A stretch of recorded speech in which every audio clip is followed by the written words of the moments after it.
Good evening all.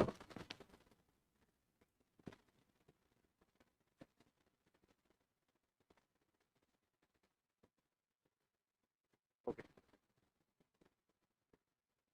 I think we had to discuss the same thing, right? UCC1 itself we have to write. So note down the topic content for it. That itself will become your answer for your PYQ also. Would UCC? Of course, you will be knowing. But let it be at one place. Writing Uniform Civil Code. The only major topic on which you can expect a mains question from DPSP chapter. Uniform Civil Code. First write the definition. It refers to application of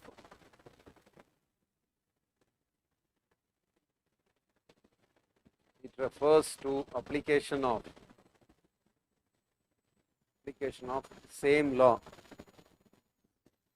Application of same law for all.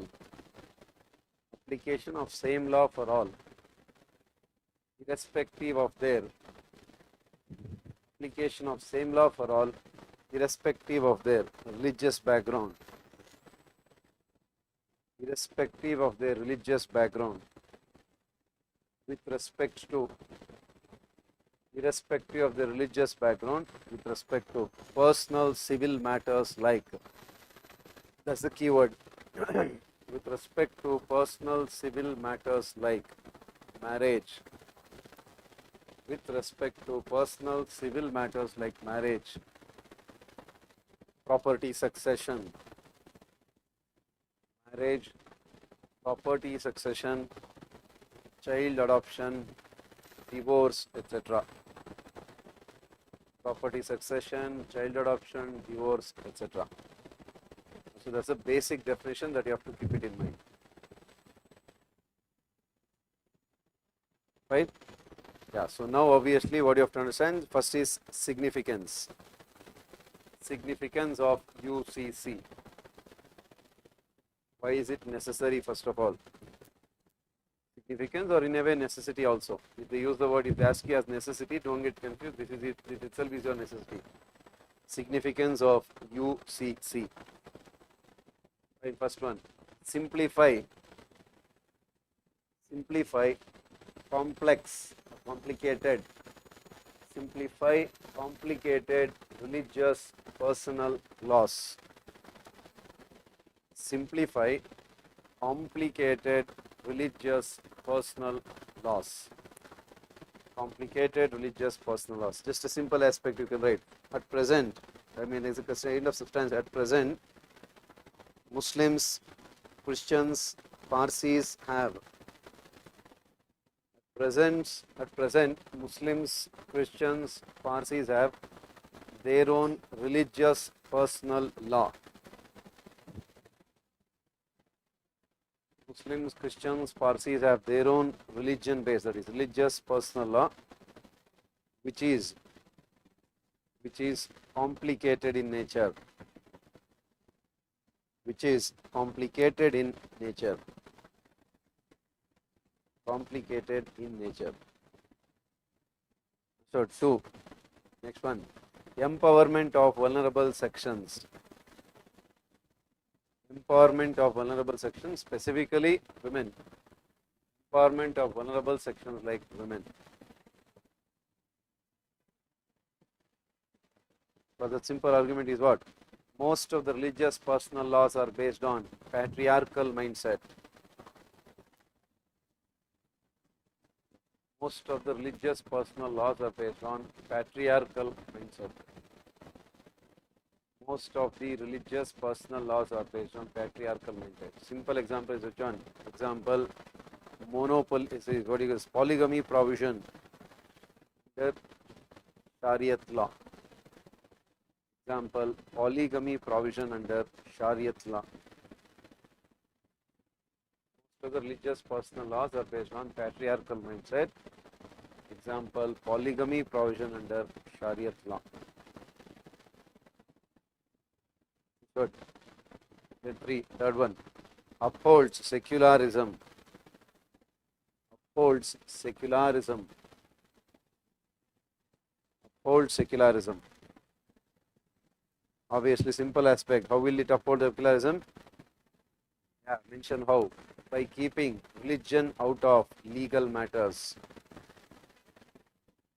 By keeping religion out of legal matters.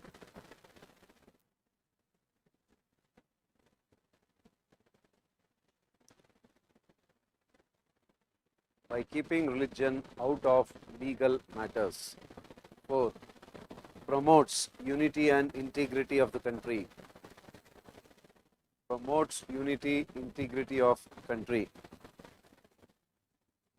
Promotes unity and integrity of country. Because how? By the by. You know that. By applying or by application of same law for all the citizens. So that oneness feeling will be promoted. By application of same law for all citizens.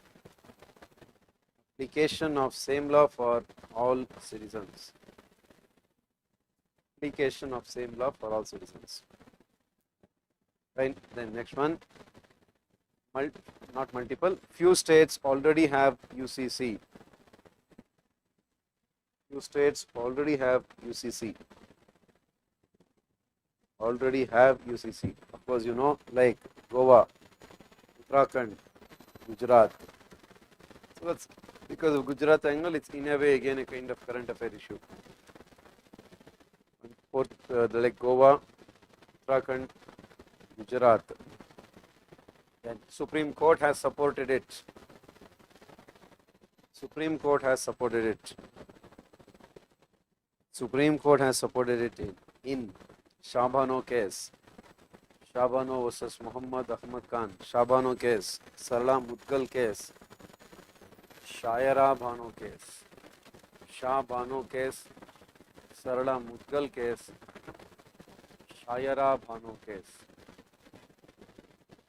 Shayara Bano case.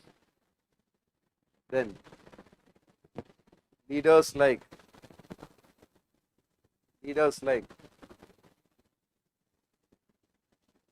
Ambedkar, Nehru, Abdul Kalam have supported it. Abdul Kalam have supported it.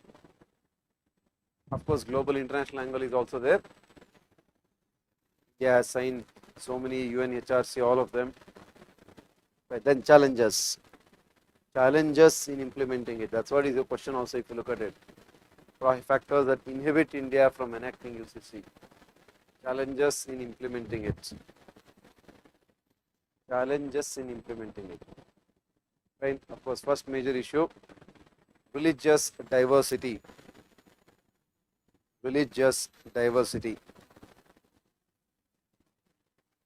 Clarify what does it mean. Constitution itself provides freedom of religion 25 to 28.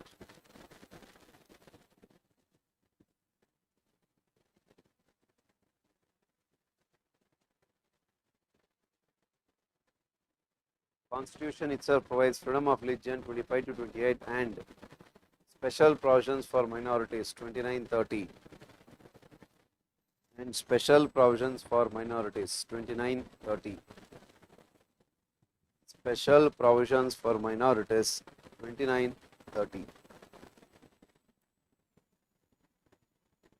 Special provisions for minorities 29-30. So that is first major challenge. Second major challenge. DPSPs are non-justiciable. DPSPs are non-justiciable. DPSPs are non-justiciable. Sure. Then third major challenge. Special provisions for tribes under 5th schedule, 6th schedule and various provisions of 371.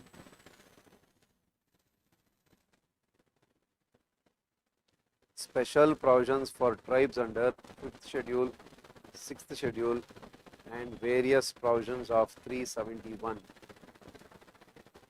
Various provisions of 371. Have all that, how will you implement it all of a sudden for all? Various provisions of 371. Fine. Then politicization of religion. politicization of religion. Politicization of religion. In the same one, apprehension among minorities. Apprehensions among minorities.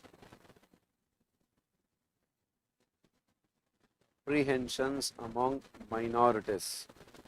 Then 21st Law Commission recommended that 21st Law Commission recommended that UCC is neither desirable nor necessary.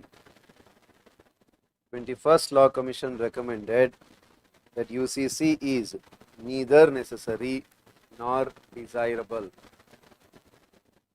UCC is neither necessary nor desirable.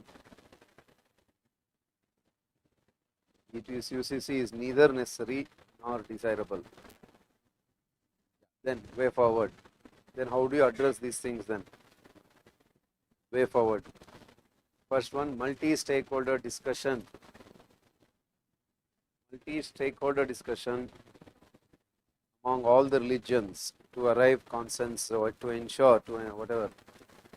Multi-stakeholder discussion among religious leaders to achieve a consensus. Multi-stakeholder discussion among all the communities, religions to ensure to arrive at a consensus.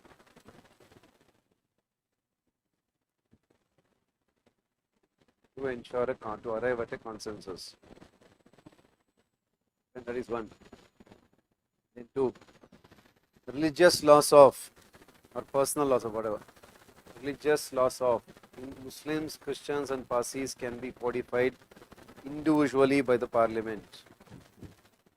Religious loss of Muslims, Christians, Parsis can be codified individually, separately.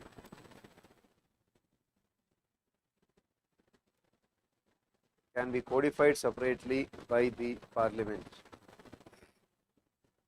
Can be codified separately by parliament. Then, codified separately by parliament. Next one. Provisions of religious personal laws which are in tune with constitution can be retained. Rational provision, that is. Provisions of the religious personal laws which are in tune with constitutional values can be retained. So it's not like everything you have to discard. Provisions of religious personal laws which are in tune with constitutional values can be retained.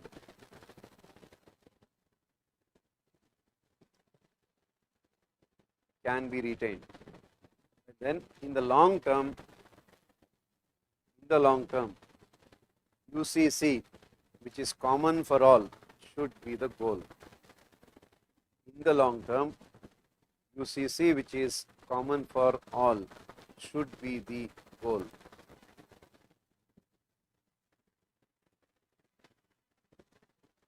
Is common for all should be the goal. Fine, that's actually your typical, this is same question.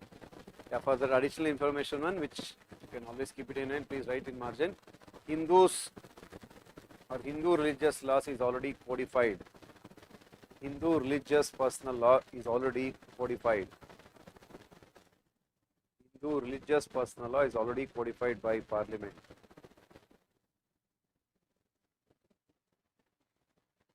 Hindu religious personal law is already codified by parliament.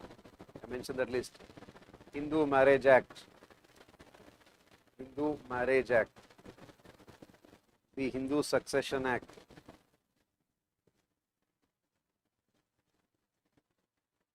Hindu Marriage Act. Hindu Succession Act. See, Hindu Guardianship Act. Hindu Guardianship Act. Hindu Adoption and Maintenance Act.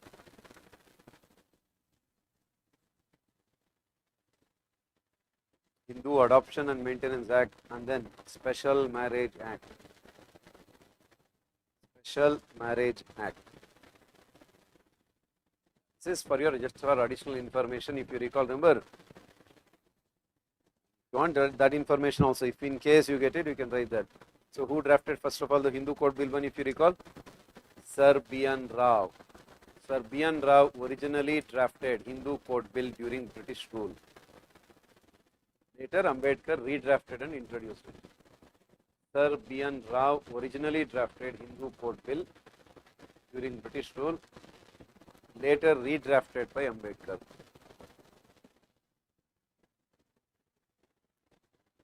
Later, redrafted by Ambedkar.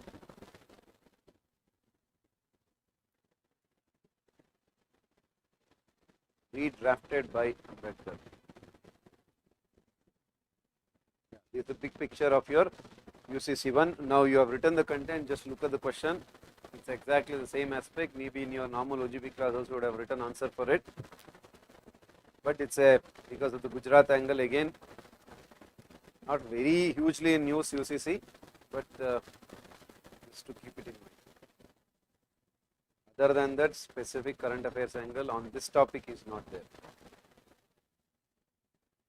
Fine. Then which one?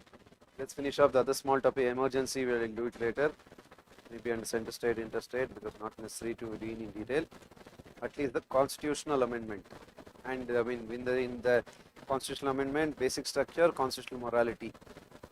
Judiciary angle and the other part I will leave it, but at least the overall part.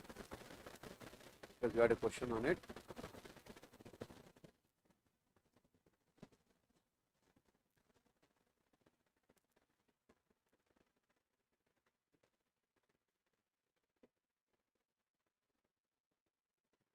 This is the one question. Morality is a different angle. Put the heading constitutional amendment. Constitutional amendment.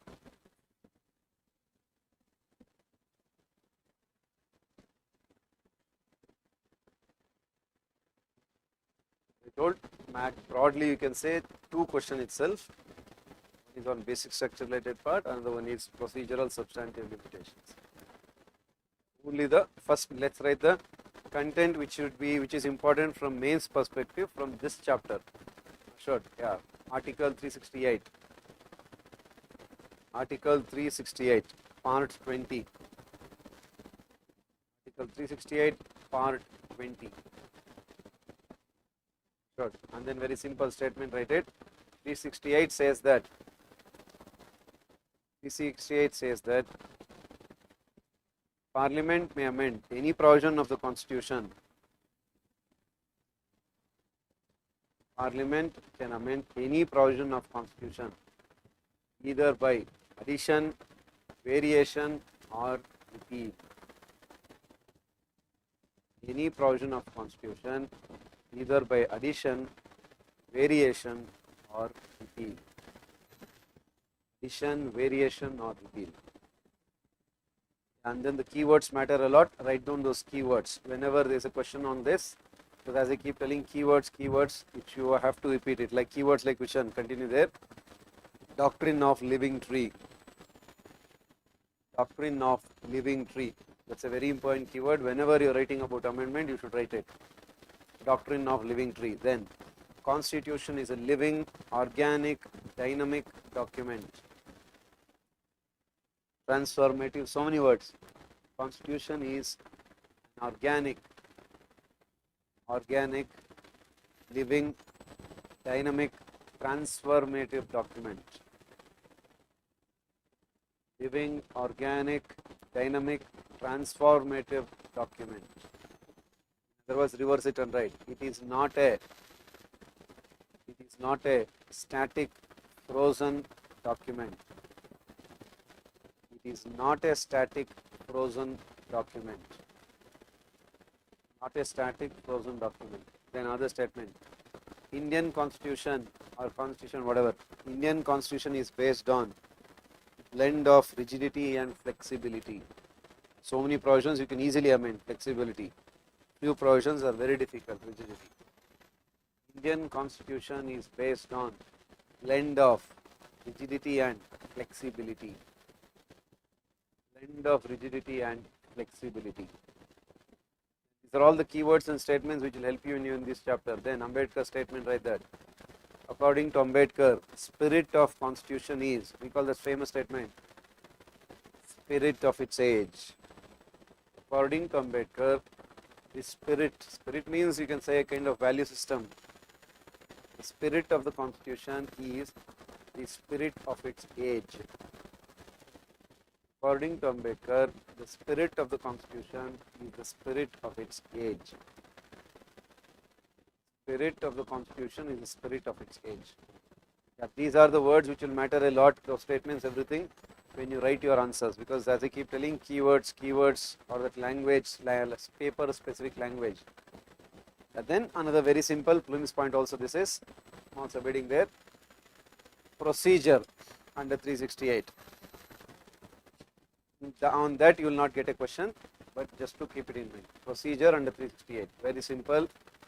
Quickly sum up. A, introduced in Lok Sabha or Rajya Sabha, that is introduced in Parliament. This is what is procedural limitation. Introduced in Parliament, in other words, not in state legislature. Introduced in Parliament, not in the state legislature. Not in state legislature. Fine. B, no need of prior permission of President. No need of prior permission of President. No need of prior permission of President. C, introduced by minister or private member. Introduced by minister or private member.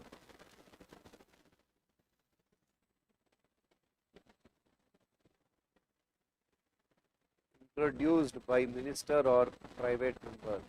Then should be passed by special majority. Should be passed by special majority. Bill should be passed by special majority. Then no joint sitting. This is what is procedural limitations. Few of them. No joint sitting. No joint sitting. Then President should mandatorily give assent. 24th Amendment 1971. President should mandatorily give assent. President should mandatorily give assent. Yeah, this is actually in a way procedural limitations. Okay, we'll write the answer later. Then types of amendments. Very few. We'll not write it as a prelims angle each and everything, because that's not necessary to remember like in mains. Types of amendments. Under that, under other articles of Constitution, simple majority. First one, under other articles of Constitution, simple majority. Under other articles of Constitution, simple majority. Other articles of the Constitution, simple majority. Few provisions you mentioned. Article 2, not amending Article 2, under Article 2 whatever you write. You are morning whatever you wrote. Under Article 2, Article 3. Then creation, abolition of Legislative Council, Article 169. Keep it in mind, again it is not amending Article 2 or Article 3. Under Article 2, Article 3, like creating a new state or like that. Creation or abolition of Legislative Councils, Article 169. Creation or abolition of Legislative Councils, Article 169. Then powers, privileges of MPs. Powers, privileges of MPs. Then provisions related to citizenship, union territories. Again, not all the provisions, because for Delhi, for your, if you recall 69th Amendment, okay, fine, not necessary now. Provisions related to citizenship, duties, etc. There are still few. That's your prelims part. Which among them are there or not there? Not maybe today's era of prelims part, the original prelims part. Fine. Then special majority. Special majority. FR, DPSP, fundamental duties, preamble, etc. FR, DPSP, fundamental duties, preamble, etc. Preamble, etc. Fine. Then special majority with ratification of 50% states. Simple prelims point, these are all, you also know that. Special majority with ratification of 50% states. Special majority with ratification of 50% states. Again, simple federal provisions. Federal provisions. Federal provisions. Fine. Then states have to pass it by simple majority. States have to pass federal provisions. States should pass it by simple majority. States have to pass it by simple majority. Fine. Then which provisions? Just as the list you write, because this is more important. And then if others are there, time limit is not there. Even if 50% pass, 50% reject, it is still considered. That's largely prelims part. That's why I'm not mentioning it here. The only mains aspect mentioned there. Okay, election of president. Election of president.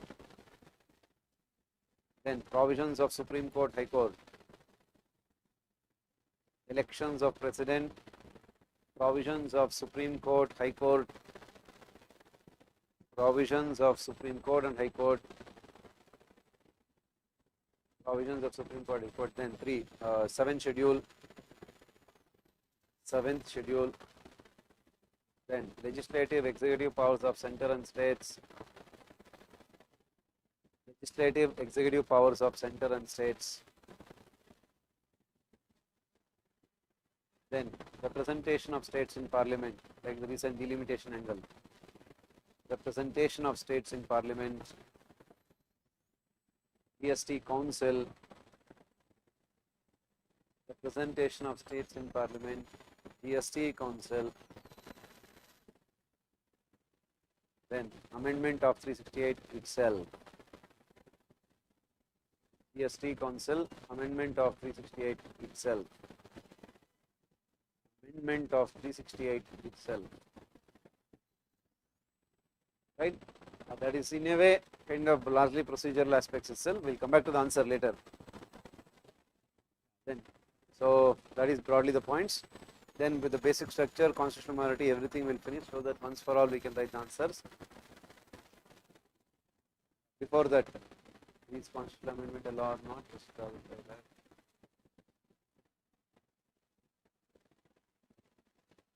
Just broadly put heading, basic structure doctrine.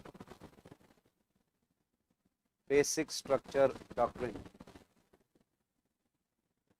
Under that, evolution. Basic structure doctrine. Under that, evolution part. Under that, first Shankari Prasad case. Shankari Prasad case. CAA, Constitutional Amendment Act, is not law under Article 13. Constitutional Amendment Act, CAA, is not law under Article 13. Hence, no judicial review. CAA is not a law under Article 13, hence no judicial review. Then Sajjan Singh case, 1965. Sajjan Singh case, 1965. Supreme Court reiterated Shankari Prasad judgment. Same thing. Supreme Court reiterated Shankari Prasad. Reiterated Shankari Prasad judgment. Then Golaknath case, 1967. Constitutional amendment is a law under Article 13. CAA is a law under Article 13. That means judicial review will apply. CAA is a law under Article 13. Then 24th Amendment 1971. Not a law under Article 13. 24th Amendment 1971. CAA is not law under Article 13. CAA is not law under Article 13. 4th Amendment 1961.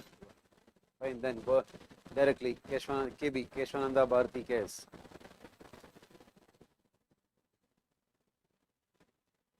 CAA is not law. CAA is not law under Article 13. However, if it violates basic structure,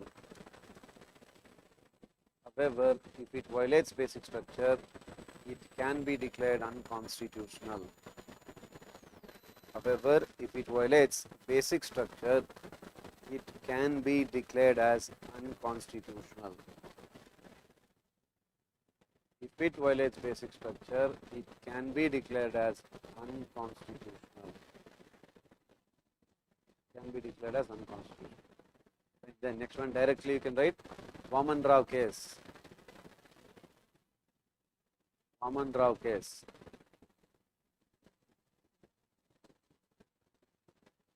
Basic structure will only apply to basic structure test will only apply to laws passed after April 24, 1973. Basic structure test will only apply to those laws passed after 24th April 1973. In bracket, doctrine of prospective overruling means you can only apply it for the future. Doctrine of prospective. Prospective means applied to the future. Doctrine of prospective overruling. Doctrine of prospective overruling means apply basic structure test only after basic structure concept came into force. Of course, that came into existence only on April 24. How can you apply basic structure test before April 24 then? Apply it after that is what you call as doctrine of prospective overruling. Fine. This is evolution part. Now comes obviously which one?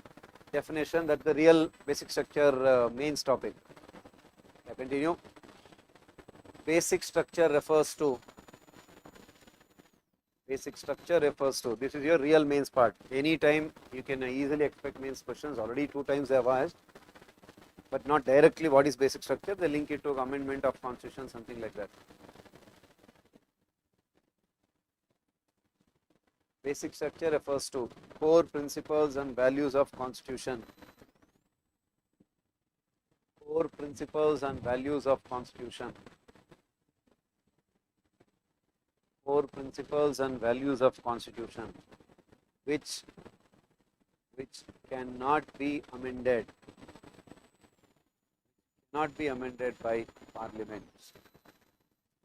Core principles and values of constitution which cannot be amended by Parliament. Of course, who will determine the entire one? It is determined by Supreme Court. It is determined by Supreme Court. Determined by Supreme Court. Then it is a dynamic list. It is a dynamic list which broadly includes, as a list you write some whatever. You don't have to, in answers you need not write all of them. Dynamic list which broadly includes, as a list you write, first one, unity, integrity of India. Unity, integrity of India. Sovereign Democratic Republic of India, means Republican nature of India. SDR, Sovereign Democratic Republican nature of India. Sovereign Democratic Republican nature of India. 3. Secularism, federalism, Sarvamai case. With so many cases also, famous case. Secularism, federalism, S.R. Bommai. Secularism, federalism, S.R. Bommai case. Then separation of power, Indira Gandhi versus Raj Narayan. Separation of power, Indira Gandhi versus Raj Narayan.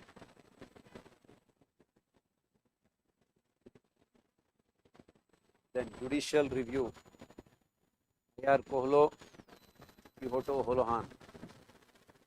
Judicial review, I.R. Kohlo. We call I.R. Kohlo versus State of Tamil Nadu. I.R. Kohlo, C-O-E-L-H-O. Kihoto Holohan, anti-defection law. Kihoto Holohan, K-I-H-O-T-O. Kihoto, K-I-H-O-T-O. Kihoto Holohan, H-O-L-L-O-H-A-N. H-O-L-L-O-H-A-N. I mean, so many cases are there. You need not remember each and everything, not necessary. Independence of judiciary. 4th judge's case. What do you call it as? Independence of judiciary, fourth judge's case. Independence of judiciary, fourth judge's case. Fourth judge's case. Fine. I means there's still so many, obviously you'll be knowing free and fair elections, this, that, rule of law, n number of things you can keep on adding broadly, because in mains you can't write each and everything. Now comes significance. Significance of basic structure. Significance of basic structure. First one, upholds constitutionalism. Upholds constitutionalism. You know, obviously, what does that mean? That is, yeah, upholds constitutionalism, that is, limited powers of every organ. Limited powers of every organ. Constitutionalism, limited power, that is, limited powers of every organ. 2. Supports checks and balances. Supports checks and balances. Checks and balances. Simple as what that means. Supreme Court will check populist tendencies of legislature and executive. Supreme Court can check populist tendencies of legislature and executive. Check the populist tendencies of legislature and executive. Populist tendencies of legislature and executive. Then protects core values of constitution, irrespective of party in power. Protects core values of constitution, irrespective of party in power. Core values of constitution, irrespective of party in power. Irrespective of party in power. Then helps Supreme Court in upholding. Helps Supreme Court in acting as. Helps Supreme Court in acting as guardian of the Constitution, guarantor of fundamental rights.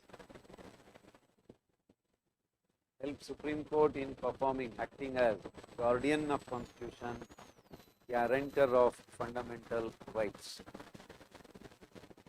Guarantor of fundamental rights. Right. The next one.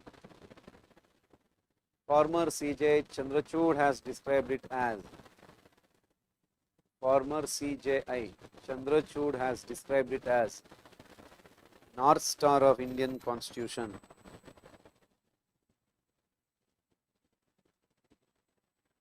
Described it as North Star of Indian Constitution. North Star of Indian Constitution. Then it is an inspiration to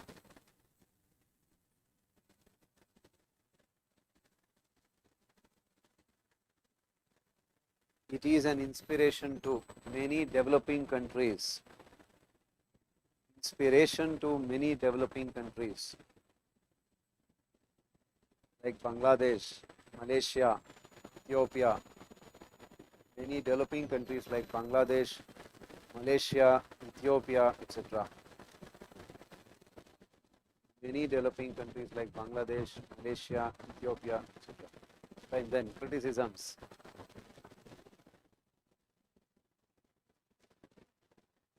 Criticisms. First one, no constitutional basis. No constitutional basis. Nowhere mentioned in the Constitution.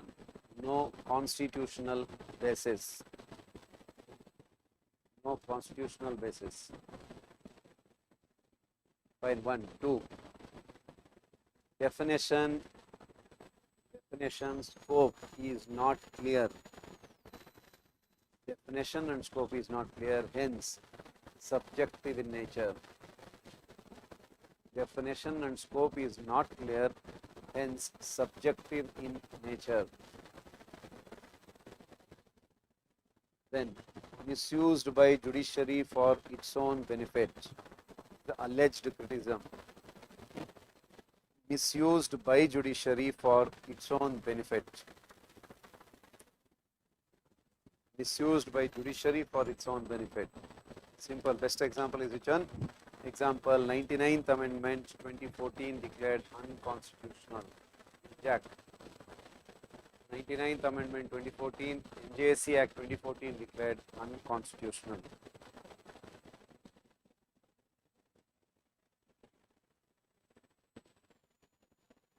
Ninety-ninth Amendment 2014, JSC Act 2014 declared unconstitutional.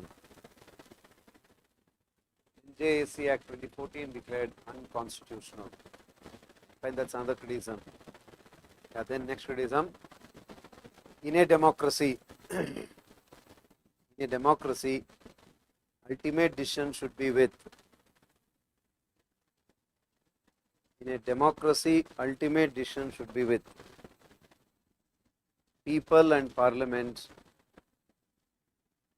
Ultimate decision should be with people and parliament, and not a group of judges. Ultimate decision should be with people and parliament, not group of judges. Not a group of judges.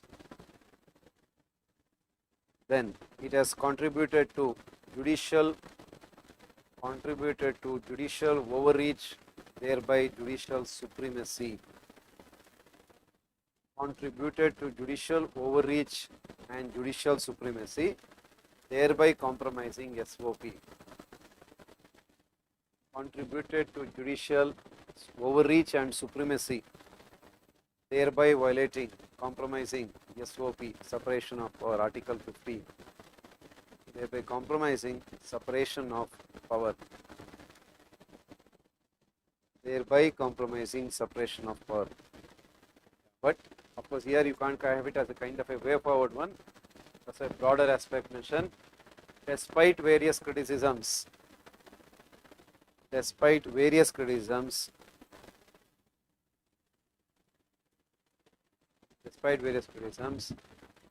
structure doctrine is the most important judicial innovation. Basic structure doctrine is the most important judicial innovation in the post-independence era. Most important judicial innovation in post-independence era. Most important judicial innovation in post-independence era. It has saved Indian democracy forever. It has saved Indian democracy forever. It has saved Indian democracy forever. Saved Indian democracy forever. Right? That's a very famous basic structure doctrine topic. Now, linked to that, next one is your constitutional morality. Constitutional morality. For this you can't write, okay, that question you can't write now because that's related to judicial independence and accountability. For this you will get the content now.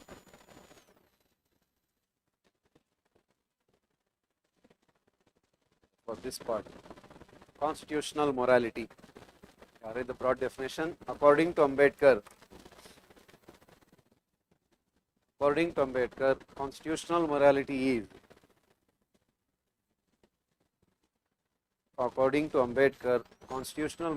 is, adherence to the, about practicing aspect, adherence to the core principles and values of Constitution. Adherence to the core principles and values of Constitution. Adherence to the core principles and values of Constitution by people in power, as well as citizens. By people in power as well as citizens in their day-to-day life, in their daily lives. By people in power as well as citizens in their daily lives. Yeah, that's the point. Of course, as we told, what is it? It was mentioned in Constituent Assembly debates. Like basic structure, it was mentioned in Constituent Assembly debates. Mentioned in Constituent Assembly debates. Broadly, it includes. Then as a list you write same. Broadly, it includes A. Values like whatever you have it in Constituent preamble. Values like equality, liberty, fraternity, justice. Equality, liberty, fraternity, justice, then dignity of an individual,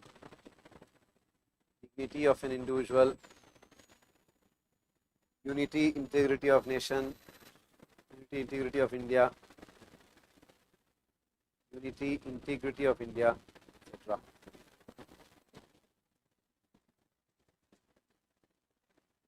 Unity, integrity of India, etc. So, of course, as I told, as we keep telling, now broadly, what is it? Okay, first write Supreme Court judgment, Supreme Court cases.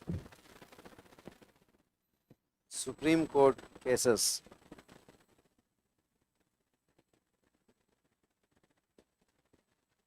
Supreme Court cases. One landmark case is not there, multiple ones. Supreme Court cases. First one, Sabrimala, All India Young Lawyers Association case. All India Young Lawyers Association case. Sabrimala case.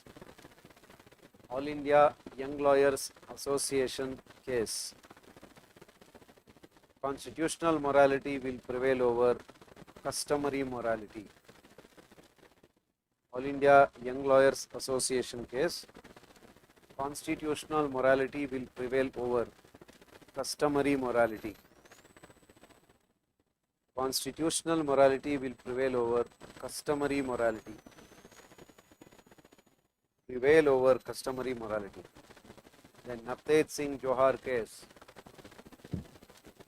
Navtej Singh Johar case. Same statement in place of customary right social.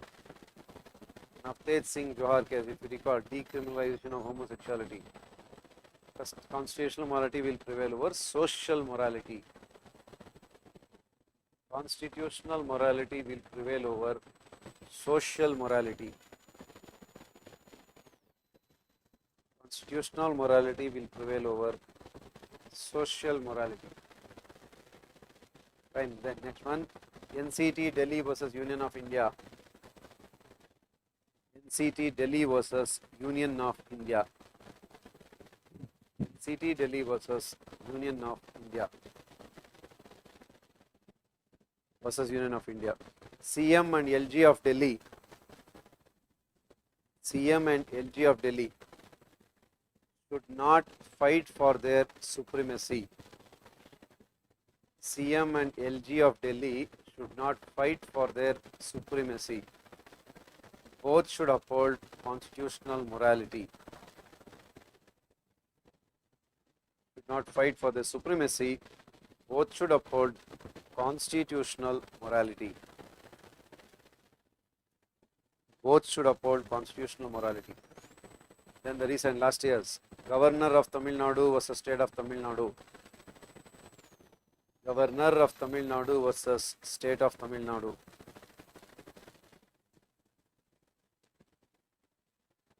Governor should not act as an obstacle in the functioning of the government.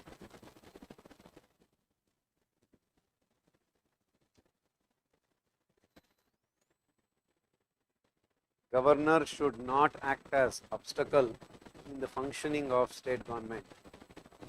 He should abide by, whatever, uphold, should not act as an obstacle in the functioning of state government. He should uphold constitutional morality, or governor should uphold constitutional morality. Uphold constitutional morality. Uphold constitutional morality. Yeah, broadly these are the points. Now look at it, look at the questions now. This question you can easily repeat. Yeah, same, copy the same question. Okay, what we'll do, first write the basic structures, one question mark here.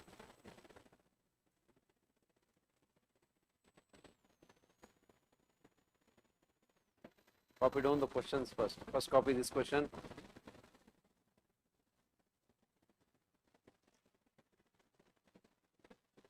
As I told, significance and criticisms of constitutional morality is more or less the same as basic structure.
Right?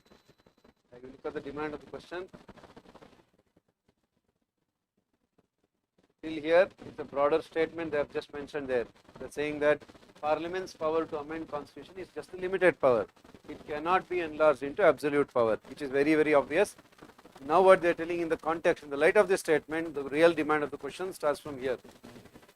Explain whether Parliament under 368 can destroy basic structure by expanding amending powers. Of course, answer is fixed. The answer is what? No, it cannot destroy basic structure by expanding its amending power. Answer is fixed. But of course, you try. You can't write like no, right? Of course, what you have to do? That part you have to explain how or why Parliament cannot destroy basic structure for simple reason. The reasons are what? First part, because as they have told there, limited power of Parliament itself is what? Basic structure. And two, basic structure, first of all, who came up with it and who can only, what do you call this, amend or destroy or whatever it is, everything is with whose control? Supreme Court's control. And then obviously Parliament doesn't have this control for simple reason. So because of the constitutionalism aspect, because of separation, checks and whatever you have written there, same parts only, significance, everything, but you have to write it in such a way that you should not directly write it like significance of basic structure. You should write it like what? Why? You should write the reasons why Parliament cannot destroy basic structure. It will come back to your significance part, but the way you write it has to change a bit. Sure, if you want, just write the answer for this topic. So just write a broad answer. How can you write it?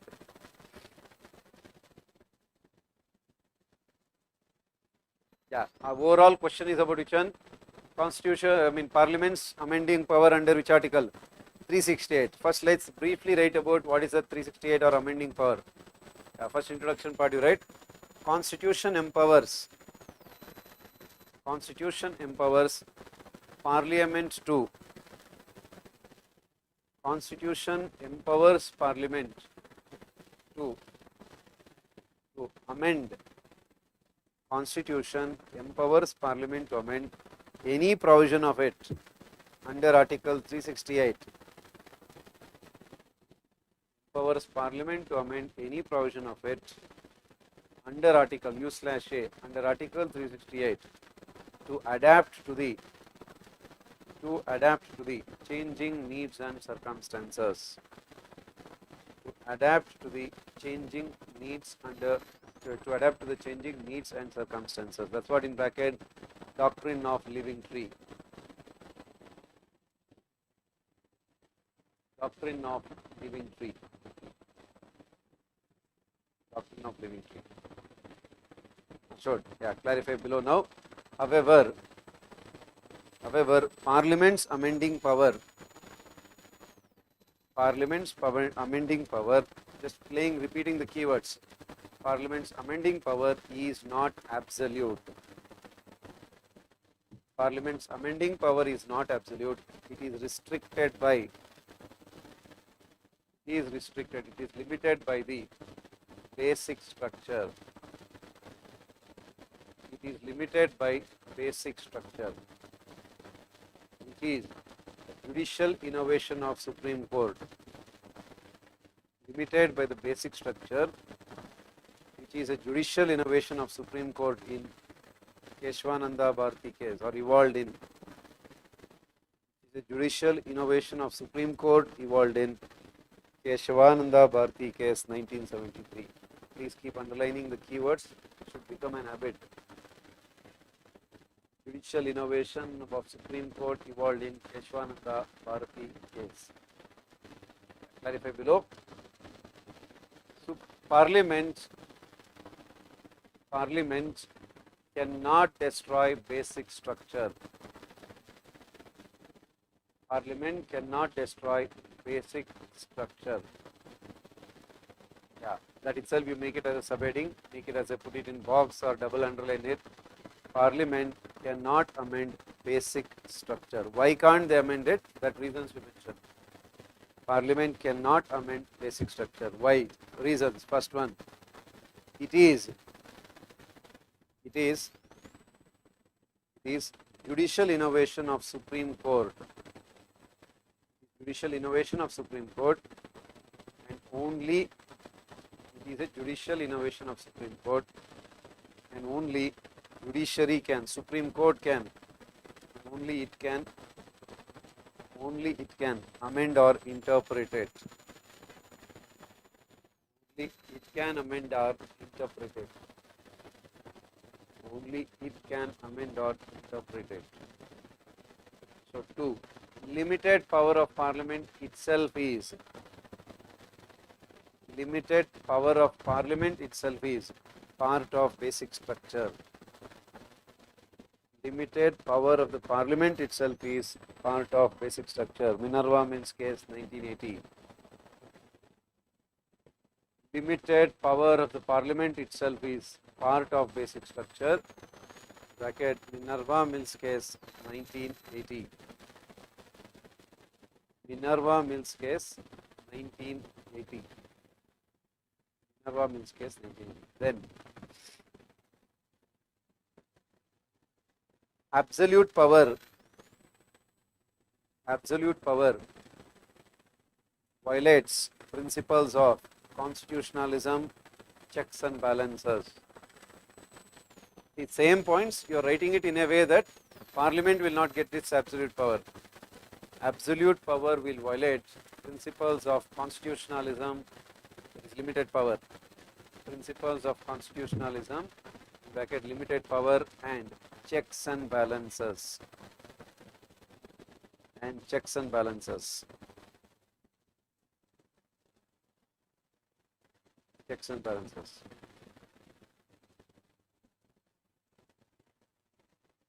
Fine. Then next point, basic structure. Basic structure is necessary to uphold. Basic structure is necessary to uphold core values of Constitution. Necessary to uphold core values of Constitution like. Core values of the Constitution like federalism, secularism, rule of law, etc. It is necessary to uphold core values. It is necessary, that means you can't destroy it. Core values of Constitution like secularism, federalism, rule of law, etc. Rule of law, etc. Fine. Then, as you wrote those statements, it is considered as the judgment that saved, or the doctrine that saved, whatever, considered as the doctrine that saved Indian democracy forever. Hence, it should continue. That's the point. considered as a doctrine that saved Indian democracy forever, hence it cannot be destroyed. Because that words of can it be destroyed, you are writing. Hence it cannot be destroyed. Considered as the doctrine which saved Indian democracy forever, hence it cannot be destroyed. And that is the part you have to write. Of course, then what you can write? However, there are certain criticisms of basic structure. There are certain criticisms of basic structure which have to be addressed. Criticisms of basic structure which have to be addressed. And then you know whatever the criticisms you wrote just now, that criticism should come up. There are certain criticisms of basic structure which have to be addressed. So, like which one? Just as a keywords you mentioned, first one. It is highly subjective in nature. It is highly subjective in nature. Hence, chances of misuse is high. Highly subjective in nature, hence can be misused. Highly subjective in nature, hence can be misused. Then contributes to, they have written all these points, contributes to judicial overreach and supremacy. Judicial overreach and supremacy. Contributes to judicial overreach and supremacy.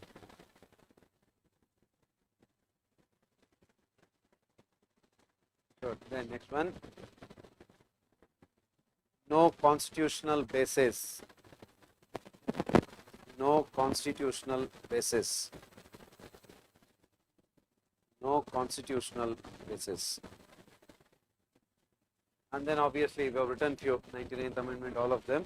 So that means that part, and then you have to tell, no, it cannot be, even if you want it, you cannot absolutely, what do you call this, enhance it, because Parliament cannot be given that absolute power to destroy anything and everything, then the entire structure will be gone. And then broader conclusion you can say, if you want broader conclusion you can write, Parliament is considered as temple of democracy. Parliament is considered as temple of democracy. Parliament is considered as temple of democracy. It should address the aspirations of people through legislations and constitutional amendments. It should address the aspirations of people through legislations and constitutional amendments. Address the aspirations of people through legislations and constitutional amendments. Yeah, now repeat the keywords. But what it doesn't mean. However, address the aspirations of people through legislations and constitutional amendments. However, absolute power cannot be given to Parliament. Absolute power cannot be given to Parliament. Absolute power cannot be given to Parliament as it affects SOP. Absolute power cannot be given to Parliament as it affects SOP. And of course, what is it? Basic structure doctrine should be kept intact. Basic structure doctrine should be kept intact. Basic structure doctrine should be kept intact, as it is the North Star of Indian Constitution. Basic structure doctrine should be kept intact. Intact means untouched, as it is the North Star of Indian Constitution. As it is the North Star of Indian Constitution. Yeah, and the criticisms, some other whatever you had written there also, that even you could have written it extra, but that part you have to address specifically. Fine. And as I told, for constitutional morality also, largely the significance, criticism, more or less will remain what? Same aspects will remain. I should keep them, because that you have to write the answer for this. That's what is your next question.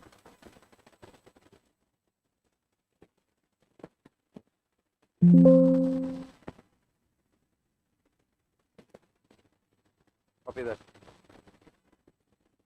Constitutional morality is rooted in the constitution itself.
Right?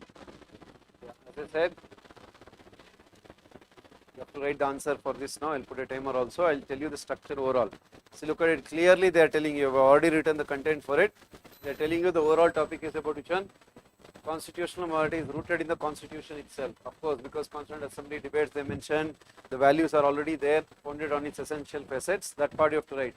This is about your introduction, how it was there, mentioned in the Constituent Assembly, the core values, whatever you have written, those core values, write that. And then what they are telling you, explain the doctrine. When you say explain the doctrine, it largely means what? Largely means what? Significance of the doctrine. I should go back to the constitutional morality topic. Just now we wrote the content for it. Now when you say significance, I have already told you, if in case you have forgotten, please write in the margin. Significance, criticism of constitutional morality is same as which one? Basic structure. Please write that there, because normally students will overlook that fact then, because means when you come back for your mains revision, that time you should not get confused. Okay, where is the significance here? Significance, criticism, same as basic structure. Where you have written constitutional morality topic, just there in the margin you write. So when you revise, you should consider it as, okay, the same thing largely. Everything is same. Repeat, write the words of morality, that's it. Significance, criticism is same. Sure, that is what you have to do here. And then clearly what they have told you here, look at it, with the help of relevant judicial decisions. Fine? Yeah, that means now I'll tell the structure again. So you have to revise once your constitutional morality topic, and then I'll put the timer. You have to write the answer for it. First, what you have to write? In the introduction topic, introduction part, what you have to write? Constitutional morality, basic definition. I have given you Ambedkar's statement itself, Ambedkar's definition. You have to write that. So that is first part. Then comes what? What are those values? Components. Values, components, whatever you call it as. Components you write. Components of constitutional morality. Whatever, some 4 or 5 values you write. Fine. Then what you have to mention? Help of relevant judicial decisions. First mention those decisions. Supreme Court cases. Like 2, 3 you mention that. Short. Then what you write? Then go to significance part. Put that heading. Whatever the same points you have written, write those significance. Then write what? Few. Then write few criticisms. Assured. And then sum up saying, like how you have written for so many things. Then don't write basic structure doctrine is North Star of Indian Constitution under constitutional morality topic. I should write broader topic and say that how ultimately everybody should uphold the core values of the constitution. On that aspect you have to try to conclude it. Got an idea about structure? Definition, components, Supreme Court cases, significance, criticism, and then conclusion. Fine? Yeah, revise the content once. By the time I'll just put a constitutional morality topic and the same significance you revise it. Because this is relatively easy, let's start by that.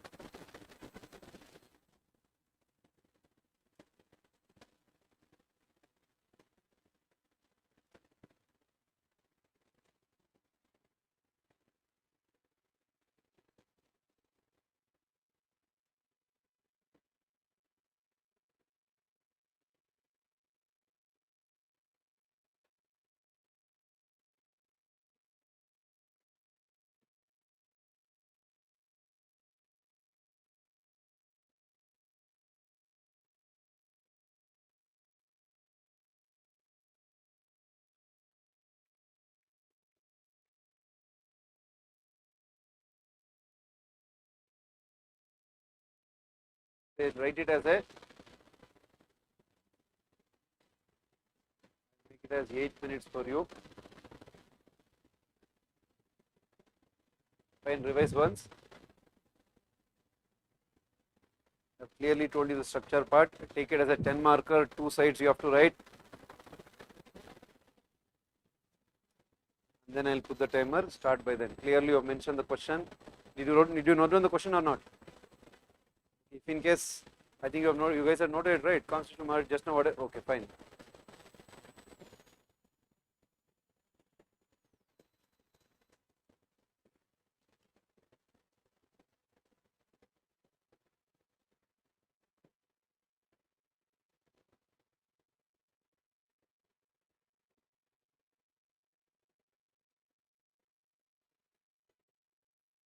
From now on, whenever you try to write for mains, never ever write without keeping time limit in mind. Not even mind. You have to put that kind of a, your watch, clock, timer, whatever it is. Never write just like that, because that is done. That's part of your normal, if in case, because considering most of you are OGP students or anything, those who have written mains, I don't have to tell them. Those who are going to write mains, I will not tell you, because I don't have to tell you how important is the time aspect. And someone in the break came and so I said, sir, my score is somewhere in the doubt margin. I'll start preparing mains notes after results come. After results come, how will you prepare? Already it's too late. Some those have given prelims, and then somewhere in the margins, if you have, let's say, for example, sir, I have somewhere 68, 69 range of GSC said, I'm sure. Please don't keep waiting. Start, if in case you don't have mains notes, very quickly make mains notes, because it's not so easy. Those who give first mains, it will be, these are the very challenging issues. And if in case you are, and then if you have given, someone was like, sir, I have given already prelims, this time I gave, but it's not clearing, I will come back and join next. When will you come back and join next year? So remember, till December is your mains time largely. First make all the foundation ready, so that, what is it ideally?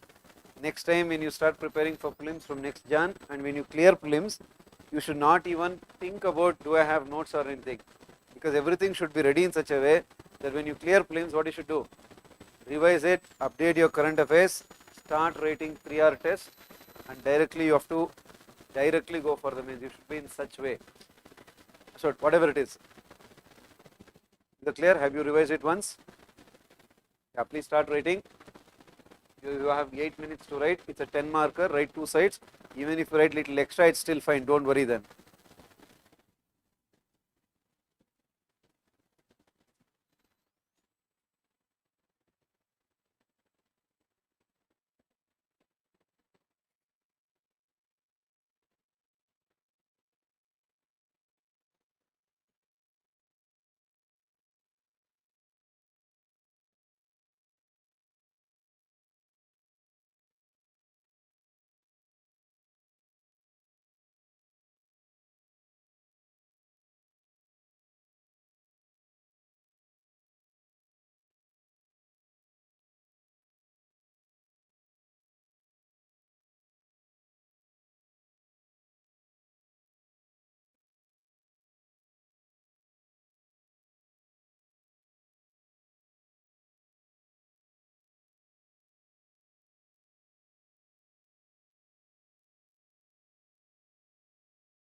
Okay.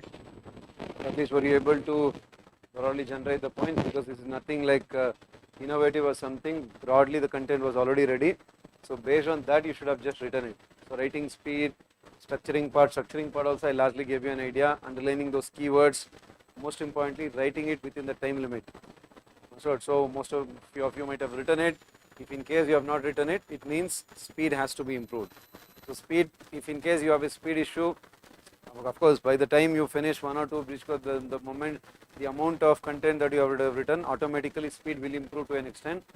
So you will understand how important is revision. You will understand how important is that point should be there, because obviously what thinking and writing, I think you would have sensed it. You would have understood it even in your normal classes, but there you would have taken time, 15 minutes, 20 minutes you would have written.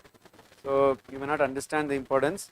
So that's why your brain hand eye coordination is very, very crucial. There is no time to think. Because if you think, obviously what will happen, it should be so quick that what, the moment you read the question, you then and there itself, as I told, you have to identify those subparts. By the moment you read the question and identify subparts, in your mind structure should flow. Okay, fine, this is what I have to write, this is what I have to write. It should just keep flowing like that. Or else if you start thinking like 30 minutes, 1 minute I'll think, because obviously some people tell that, okay, think for 30 seconds. See, you can think, but what is the challenge then? Will you be able to manage the time and then fill the space within those given time? Not so easy. Maybe when the question itself is not, you are not able to understand that, okay, fine, maybe that time you can think.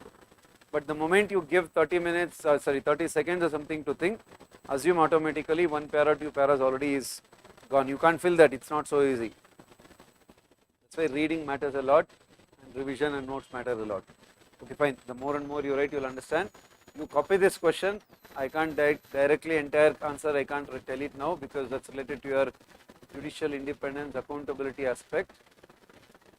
But let it be there. Okay, this one we have to write. Okay, this will write the answer. This one just copy down the question, because that's also related to your constitutional morality. This year's 2025 is last year's question.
Right? In this question, of course, first part you can write it very easily, because if you look at it, actually it's a repetition of the same theme. Which one? Look at it here clearly, they are telling you. That's very clear. So even the first aspect more or less is the same thing. If you recall the other question that you have written, it's more or less the same thing, that constitutional morality is a fulcrum. Fulcrum means what? Foundation, base, which acts as the essential check upon the high functionaries and citizens. That's why if you recall, the basic definition itself is what? Adherence to the core values of the constitution by the people in power as well as citizens. That's why check upon the high functionaries means whatever, presidents, PMs, CMs, governors as well as citizens alike. In the view of the observation, this is the demand. Explain the concept of constitutional morality, that of course you know, but here what you have to do, the second part, its application to, so that you can ensure balance between which one? Judicial independence and accountability. So because that part will be dealing in your judiciary topic, so there will write this topic again. So this part, because I can't, if I tell it directly, you have not written the content for what do you, how constitution ensures judicial independence and how judicial accountability is there, what is the conflicts between those both, everything that when we discuss you can. Of course, why was this question asked? For simple reason, last year if you recall, obviously Justice Verma's issue was continuously going on, and then some controversy of 142 was there, because if you recall directly just during mains, I'm sure it was related to what Tamil Nadu governor's case, and the Supreme Court used 142, and directly what Supreme Court did, directly gave assent to the pending bills of the bills pending with Tamil Nadu governor. They put time limits also, saying that within so and so months you should give the assent. All of that the Supreme Court did, if you recall that. That's why a lot of people criticized it, saying that what, it's too much of powers means what is it actually? Judicial overreach. That means that's why they told that judiciary will ask for independence, but what it will not ensure? Accountability, they will not take it so easily. So how Supreme Court itself should make sure that they should follow constitutional morality, and what they should only ensure that there is a balance between which and which? Independence and accountability. So to write the exact answer for this, you will write it when you discuss your Supreme Court topic, but because it's broadly first half is related to constitutional morality topic, so I made you write that question. Yeah, this is also 25 question, then another 25 question, that will write the answer now.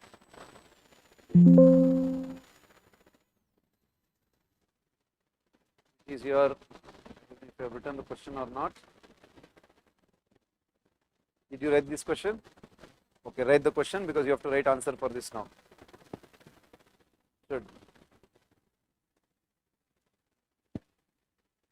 I'll only dictate it. 25's question, only PYQ.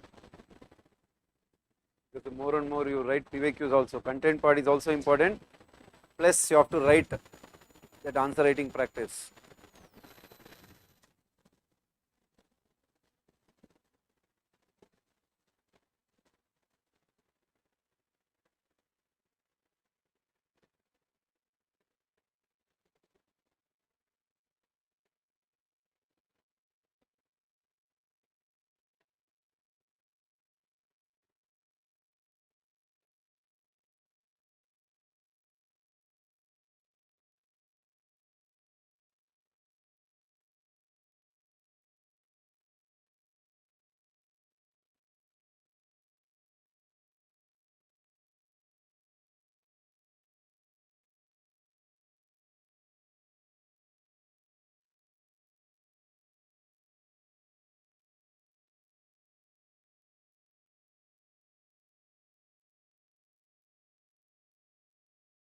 Relatively, it's a kind of static question actually.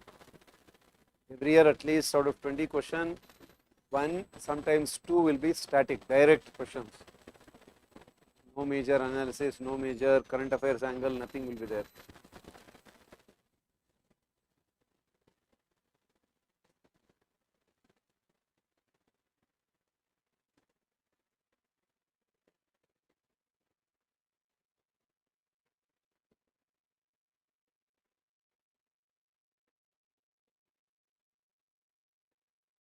Fine. Yeah, just to understand what is the demand of the question, very easy, nothing extraordinary.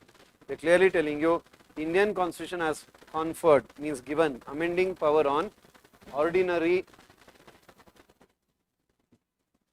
amending power on the Ordinary legislative institutions. Of course, ordinary legislative institutions means which one? See, because to amend the constitution in India, there is no separate constituent assembly. It's not like separate constituent assembly you call for, they will amend the constitution. There is nothing like that, because who is also amending it?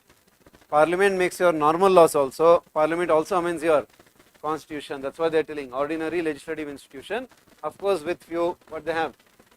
Procedural hurdles. That's what is your question. In the view of this statement, first what you write? What are the procedural limitations? Means what? Whatever exactly procedure. Within that limitation aspect you have to write more. 2. What is the next one? Substantive limitation. Substantive means what? One is procedure aspect. Second is which one? Substantive means which one? That you cannot amend. I mean, you cannot destroy. Basic structure, limited power of parliament itself is there. Constitutionalism angle is there. Judicial review is there. Supreme Court will declare something as unconstitutional. All those core values can't be destroyed. Sure, you cannot make what you call as directly, or federalism limitation itself is there. Ratification, everything.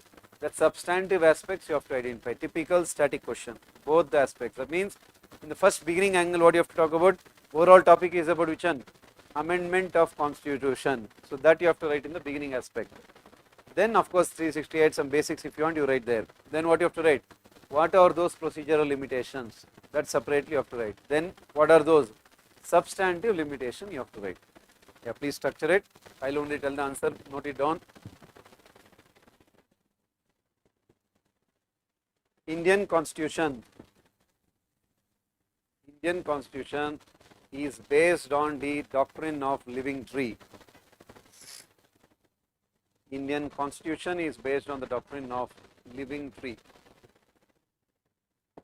Indian Constitution is based on the doctrine of living tree. I tell what does that mean? Under Article 368, Parliament is empowered. Under Article 368, Parliament is empowered to amend any provision of the Constitution. To amend any provision of the Constitution, either by addition, variation, or repeal. Any provision of the Constitution, either by addition, variation, or repeal. Either by addition, variation, or repeal. Addition, variation, or repeal. Sure, but obviously what Constitution itself does? Constitution itself imposes certain procedural limitations. Constitution itself imposes certain procedural limitations on the Parliament. Just put that, you could have put that in procedural limitations on Parliament. Constitution itself imposes certain procedural limitations on Parliament. Highlight those words, procedural limitations on Parliament. Yeah, what are those procedural limitations? Broadly it is about procedure. A, first one, CAA, Constitutional Amendment, or CAB, Constitutional Amendment Bill, can be only introduced in Parliament. This Constitutional Amendment Bill can be introduced only in Parliament. Introduced only in Parliament. 2. Both Lok Sabha and Rajya Sabha should pass it by special majority. That's what simple, static part this is, nothing analytical. Both Lok Sabha and Rajya Sabha should pass it by special majority. To be more clear, in bracket you write absolute majority and 2/3 present and voting. Both Lok Sabha and Rajya Sabha should pass it by special majority. There is absolute majority and 2/3 of the members present and voting. Absolute majority plus 2/3 present and voting. Then ratification of 50% states is required to amend federal provisions. Ratification of 50% states is required to amend federal provisions. Ratification of 50% states is required to amend federal provisions. Required to amend federal provisions.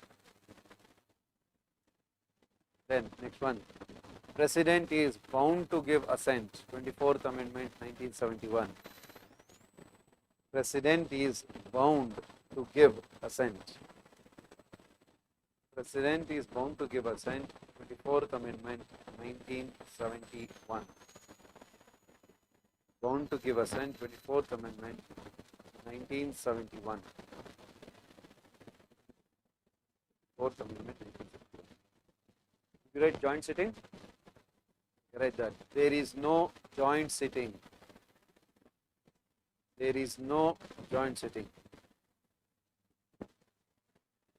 In other words, both should pass it separately. There is no joint sitting. Both should pass it separately. Lok Sabha, Rajya Sabha should pass it separately. This is nothing but same procedures, procedural limitation. Both should pass it separately. This is their procedural limitations. Then obviously what you also have, yeah, put the heading, substantive limitations on the parliament, or amending power of parliament. Substantive limitations on amending power of parliament.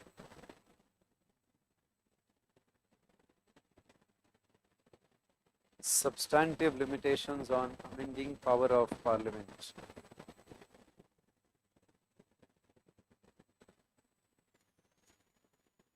Substantive means what are the core limitations? First one, basic structure of constitution cannot be destroyed by parliament. Basic structure of the constitution cannot be destroyed by parliament. Basic structure of the constitution cannot be destroyed by parliament. Cannot be destroyed by parliament. A. B. Limited power of the parliament itself is basic structure. At least some 2-3 times you have mentioned it. Minerva Mills case. Limited power of the parliament itself is, keep underlining the keywords, limited power of parliament cannot be, or itself is part of basic structure, in bracket Minerva Mills case, underline those keywords. Minerva Mills case 1980. Minerva Mills case 1980.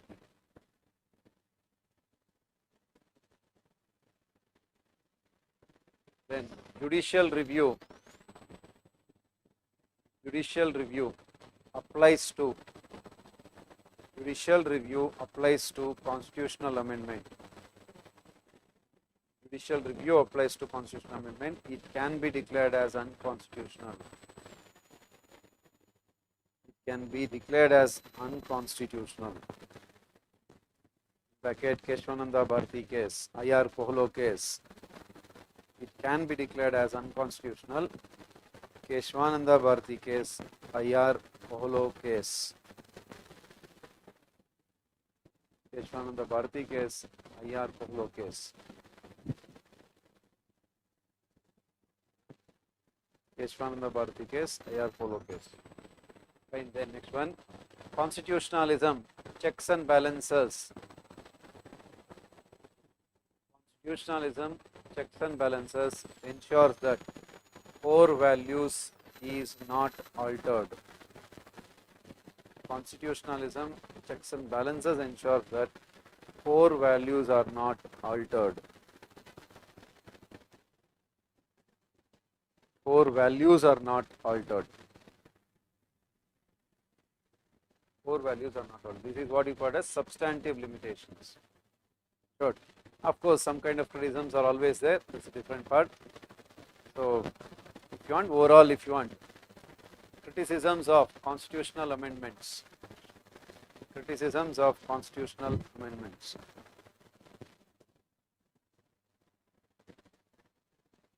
First one, state legislatures have no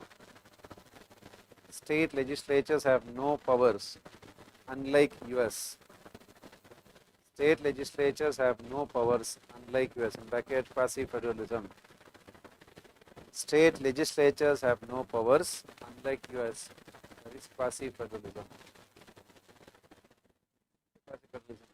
Two, who doesn't have any power? President's veto power is. President's veto power is. President's veto power is not applicable. Of Of course, because of which amendment? 24th Amendment. President has no veto powers. President has no veto powers. 24th Amendment. Of course, what is his compromise? This compromises President's role as constitutional head of the state. This compromises President's role as constitutional head of the state. Constitutional head of the state, and to protect the Constitution. Compromises President's role as constitutional head of the state and to protect the Constitution. Because if you recall, President says the statement in his oath, protect the Constitution and the law, and to protect the Constitution. Because obviously he has no veto power. Then 3. In some countries, separate constitutional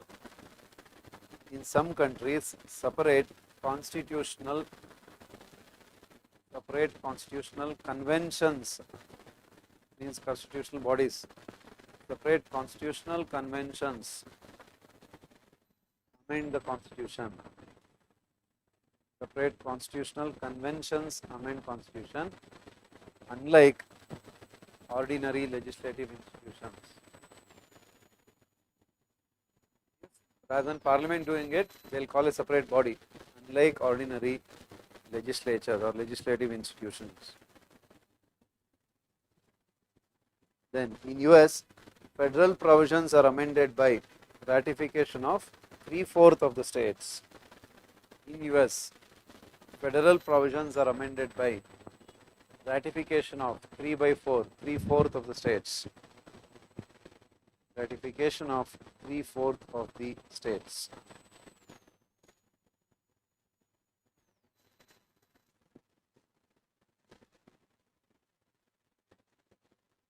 Then constitutional amendments passed before April 24th, 1973. Constitutional amendments passed before April 24th, 1973 are not subjected to basic structure test. Constitutional amendments passed before 24th April 1973 are not subjected to basic structure test.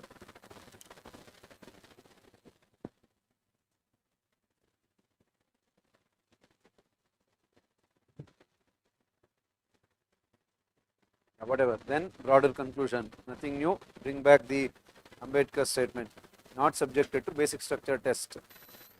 Then lastly mention that, as said by Ambedkar, spirit of the Constitution should be spirit of its age. As said by Ambedkar, spirit of the Constitution should be spirit of its age. Spirit of the Constitution should be spirit of its age. Hence,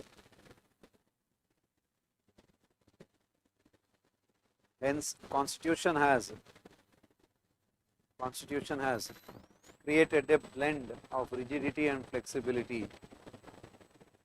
Constitution has ensured a blend of rigidity and flexibility. Constitution has ensured a blend of rigidity and flexibility so that core values are kept intact.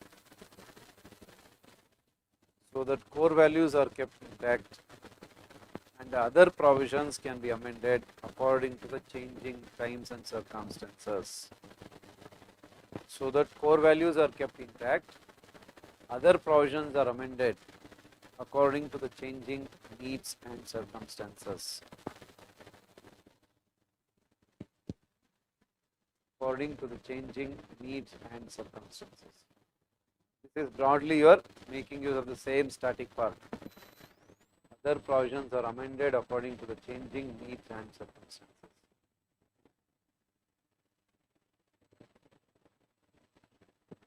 Right? Sort of actually starting fundamental based topic, but emergency, fundamental duties, there is nothing. Emergency, one question they have asked, the two financial emergency, very direct question.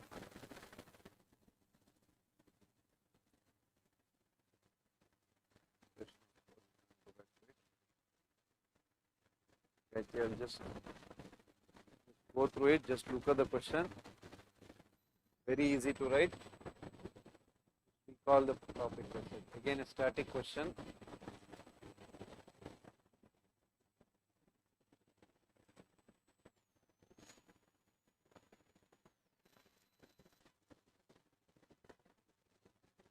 Got it? Typical static question.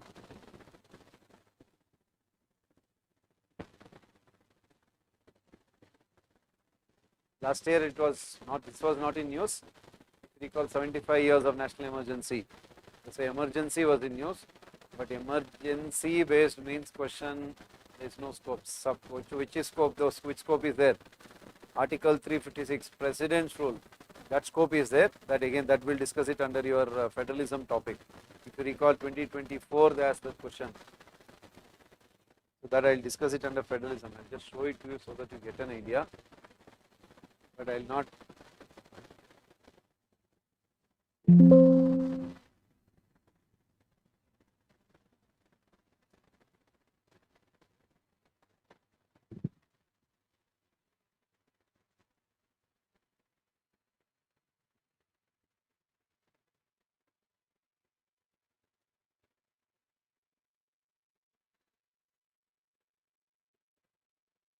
This question that asked.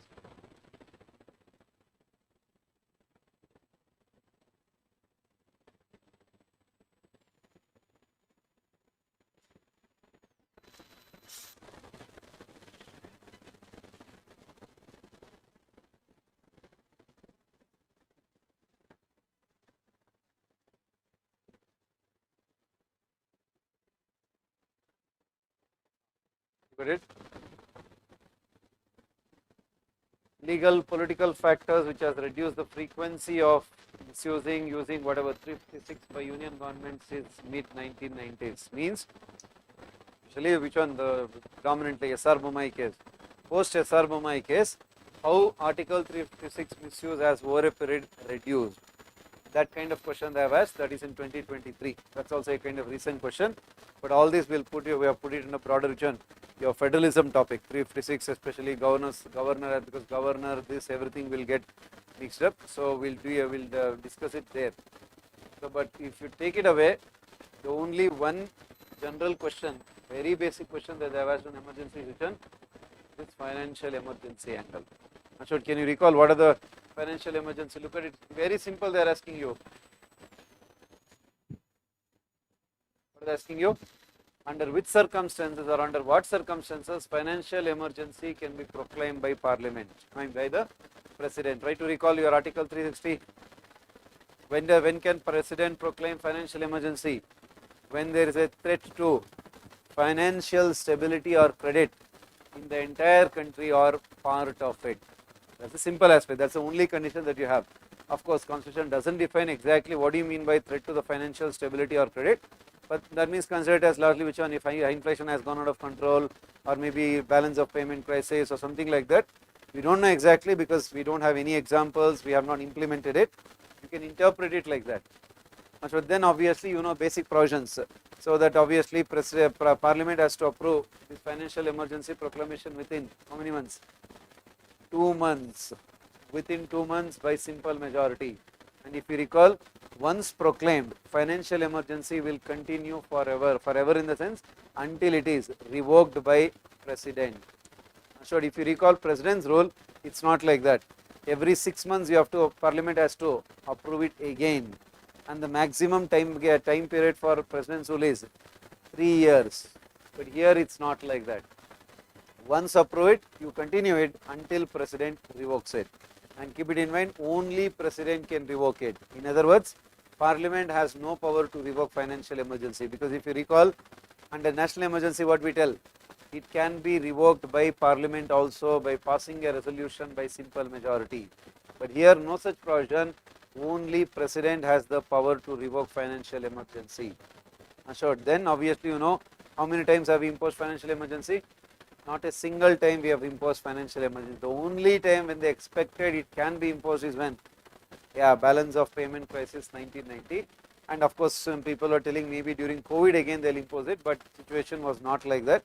So there is no such circumstance itself. That indicates that we have managed financial whatever aspects in a much better way. Whatever, that's a different issue. Then comes which one? What are the consequences? If you recall, what are the consequences of financial emergency? Government of India, center can give directives for any state to maintain financial discipline and financial propriety. So they can tell any state any kind of directives they can give. And two is what? President can tell the governor to reserve any kind of money bill or financial bill for president's assent. Assured. Then next one is which one? President can or center can tell the or center can reduce which one? Salaries of the employees of the state government, employees of Government of India, including the salaries of Supreme Court and High Court judges. These are the consequences of typical which one static question that has nothing mains angle in it. I mean nothing analytical angle in it. If you want, just note down the question and write the answer for it. There is no content extraordinary. Same content will repeat. President's rule. Okay, but that we'll do it separately because that's a very important topic under federalism. Just write the question and note down the answer. Because that itself is your content. That itself is your PYQ answer. After this, we'll move on to a national emergency.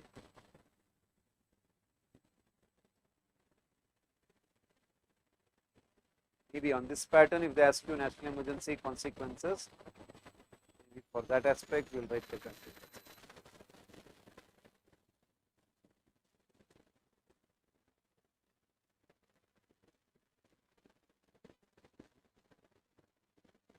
Very simple, direct question. You just have to copy paste.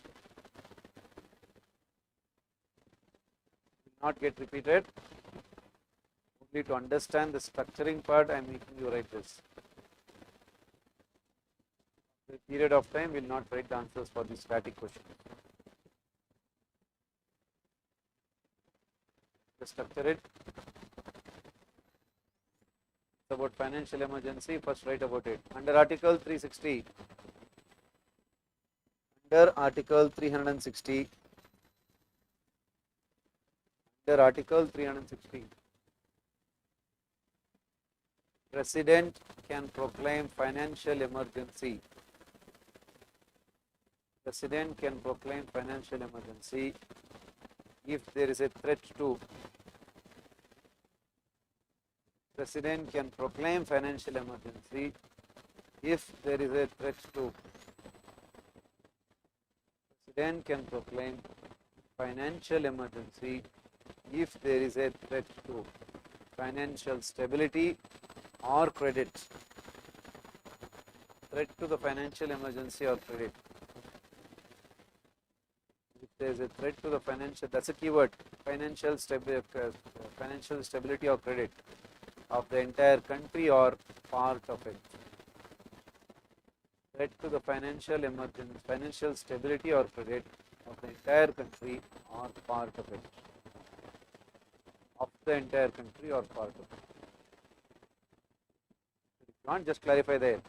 However, Constitution does not define this term. However, Constitution does not define this term. Constitution does not define this term. Constitution does not define this term. Fine. Then let's put a small subheading there. Approval of financial emergency. What is the procedure? Approval of financial emergency.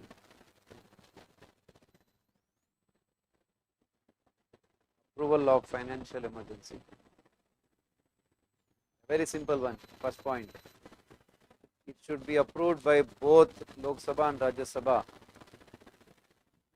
It should be approved by both Lok Sabha and Rajya Sabha within 2 months. Approved by both Lok Sabha and Rajya Sabha within 2 months. Within 2 months. 2. Approved by which majority? Simple majority. Approved by simple majority. 3. Once approved, keep adding in points. Once approved, it will continue until it is revoked. In other words, no need of regular approvals. Once approved, it will continue until revoked.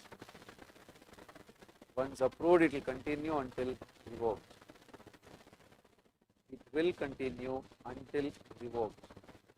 Fine, then only president can revoke it. Only president can revoke it. Then it is subjected to judicial review. 44th Amendment 1978. It is subjected to judicial review. 44th Amendment 1978. 44th Amendment 1978. Good. That is a procedural aspect. Then now comes which one? Okay, just if you want, there mentioned. Now, financial emergency has never been imposed in the post-independence era, or it has not been even imposed once. Financial emergency has not been imposed even once. Has not been imposed even once. Now, next subheading, consequences of financial emergency. Put that itself as same subheading. Consequences of financial emergency. Very simple static question. Actually, we need not write it because this first class. I am just making you write so that the structuring part, everything, let it get adjusted. Consequences of financial emergency. Okay, first one. Union government, Government of India, just like GY. Government of India can issue any directives to any state. Government of India can issue any directives to any state to maintain financial discipline, propriety. Any directives to any state to maintain financial discipline. To maintain financial discipline. Fine. B. President can ask the governor, direct the governor actually. President can direct the governor to reserve money bill and financial bills for her assent. President can direct the governor to reserve money bill and financial bills for her assent. Money bill and financial bills for her assent. Then President can issue a directive. President can issue a directive to reduce salaries of. President can issue directive to reduce salaries of employees of state government, union government. Reduce the salaries of state government, union government, including Supreme Court, High Court judges. Including Supreme Court and High Court judges. There is no criticism angle, nothing, no major things, no analytical part. Just, but the kind of writing conclusion in that kind of question also sometimes can be challenging. So just write a broader conclusion. Constituent Assembly has provided. Constituent Assembly has provided emergency provisions to deal with.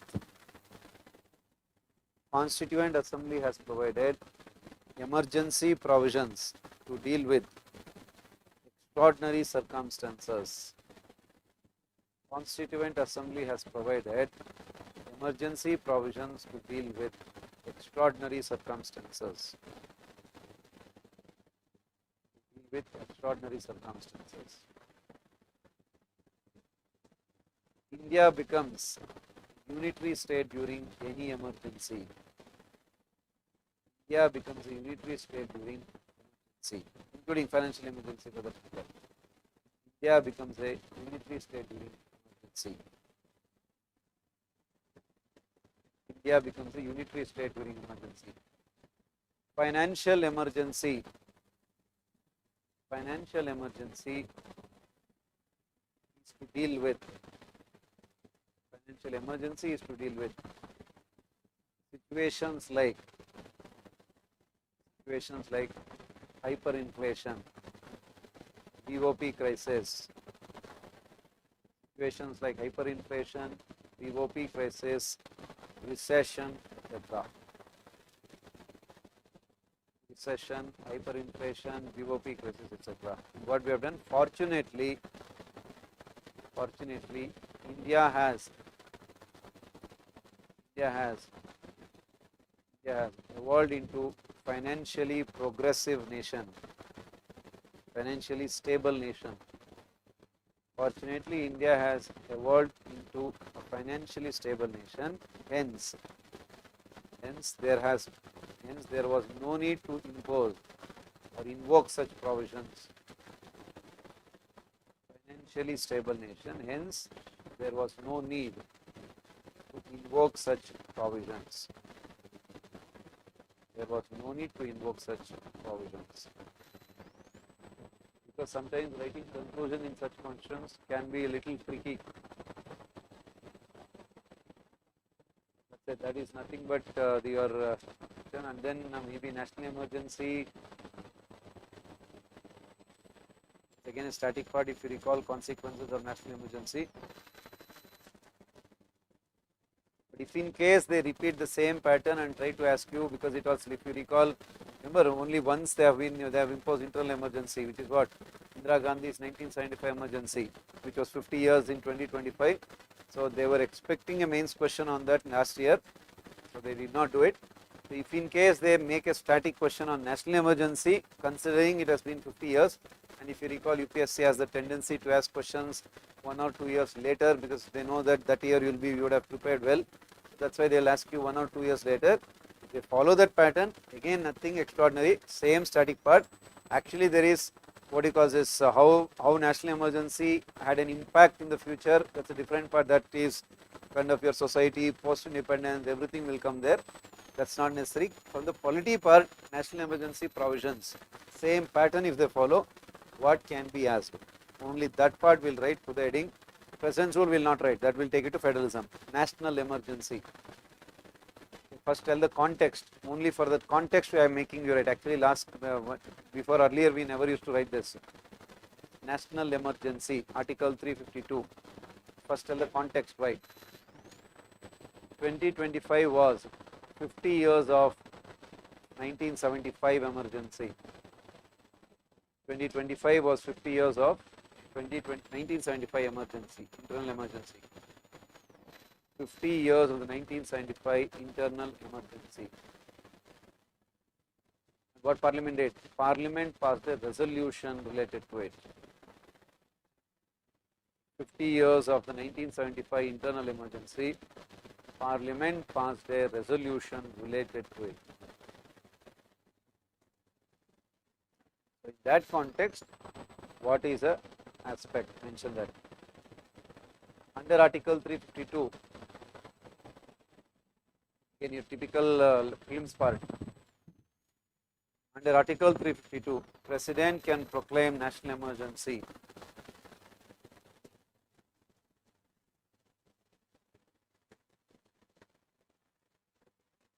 President can proclaim national emergency in case of which one recall? War or external aggression, war or external aggression or armed rebellion. War or external aggression or armed rebellion. That is first aspect. Two below that. 42nd Amendment 1976. National emergency can be imposed in entire India or part of it. 42nd Amendment 1976. National emergency can be imposed in entire country or part of it. Entire country or part of it. Then 44th Amendment 1978. 44th Amendment 1978. 44th Amendment 1978. Written recommendation of the cabinet is necessary. Written recommendation of the cabinet is necessary.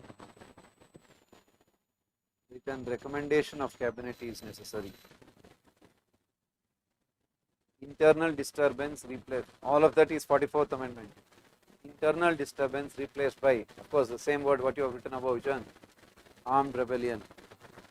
Internal disturbance replaced by armed rebellion. Replaced by armed rebellion.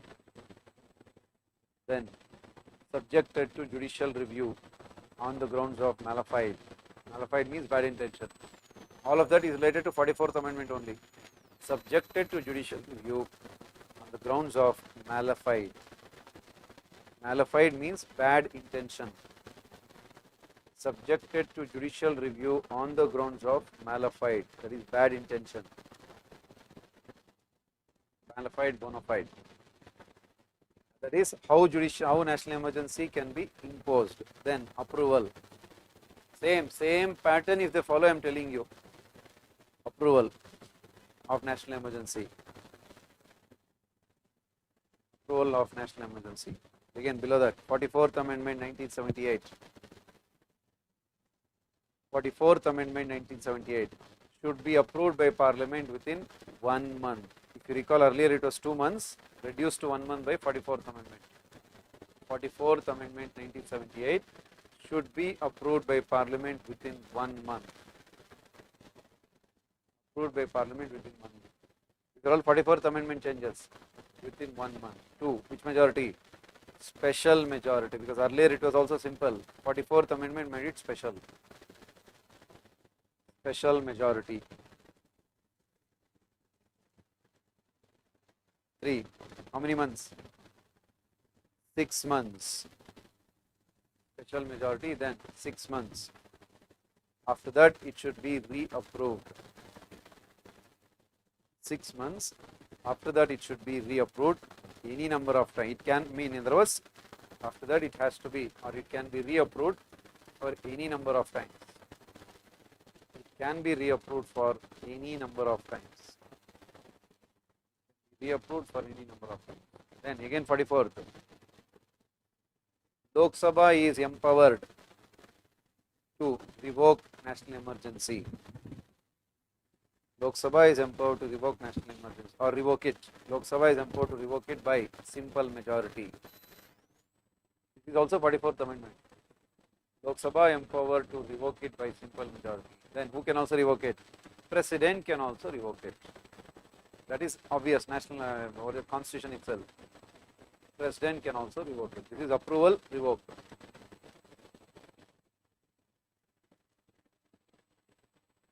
President can also revoke it. That is the approval, revocal, everything. Now consequences. Same pattern if they ask, what are the consequences? Consequences. Under that, impact on center-state relations. Impact on center-state relations. Impact on center-state relations. Again, very simple. Under that, Parliament can make any laws on any state subject. Parliament can make any laws on any state subject. Any laws on any state subject. So it's a kind of unitary aspect. Then 2. Center can issue, Government of India can issue any directives to any state. Government of India can issue any directive. This is executive relation. Government of India can issue any directives to any state. Any directives to any state. The President can issue ordinances on state subject. President can issue ordinances on state subject. Issue ordinances on state subject. Then President can alter center-state financial relations. Remember, you have 42%, 41%, vertical devolution, all of that he can change. President can alter center-state financial relations. center-state financial relation. Yeah, broadly this is your impact on which one? Center-state relations. Then impact on fundamental rights. Impact on fundamental rights. Under that, under Article 368. Under Article 368. Under Article 368. Sorry, 358. Under Article 358. Obviously, you recall which will happen. Yeah, exactly. Under Article 358, Article 19 will be automatically suspended. Article 19 will be automatically suspended. Article 19 will be automatically suspended. Then under Article 359, Article 359, President can issue an order. Article 359, President can issue an order and specify which fundamental rights will be suspended, in which area, for how long. President can issue an order and specify which fundamental rights will be suspended, in which area, for how long, for the time period.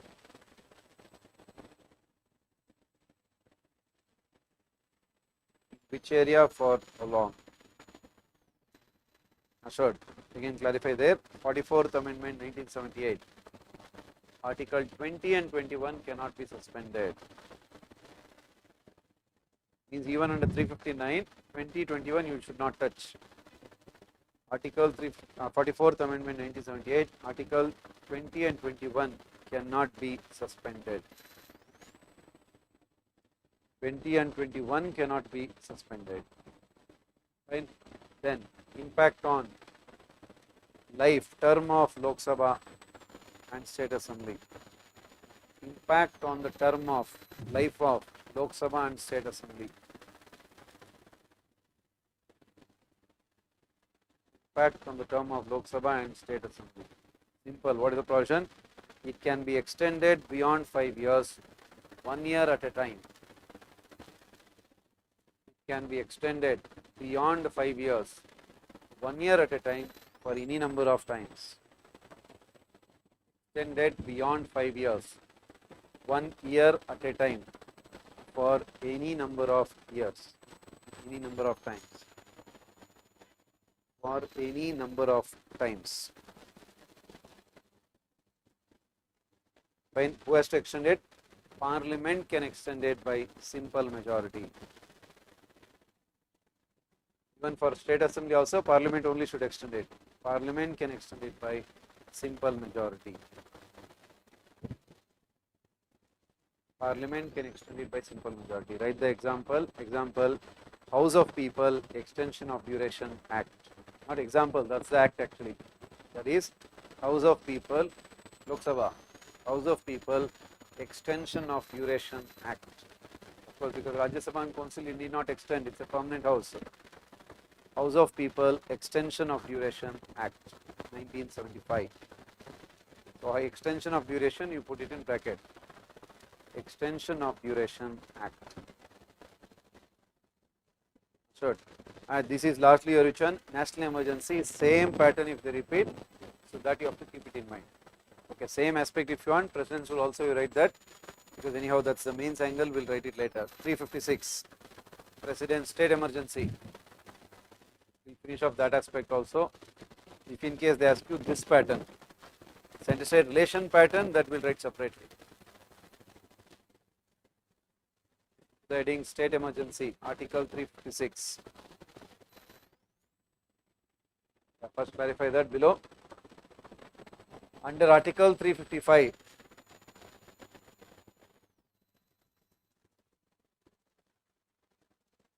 under Article 355, this is an important provision. Under Article 355, yeah, first one under that. Government of India is empowered to protect states. Government of India is empowered to protect states from both internal and external threat. That is one aspect, that's not directly related, yeah, in a way. Government of India is empowered to protect states from internal and external threat. Internal and external threat. Fine. B. Under that itself, Government of India should ensure that states function according to the Constitution. Government of India should ensure that the states function according to Constitution.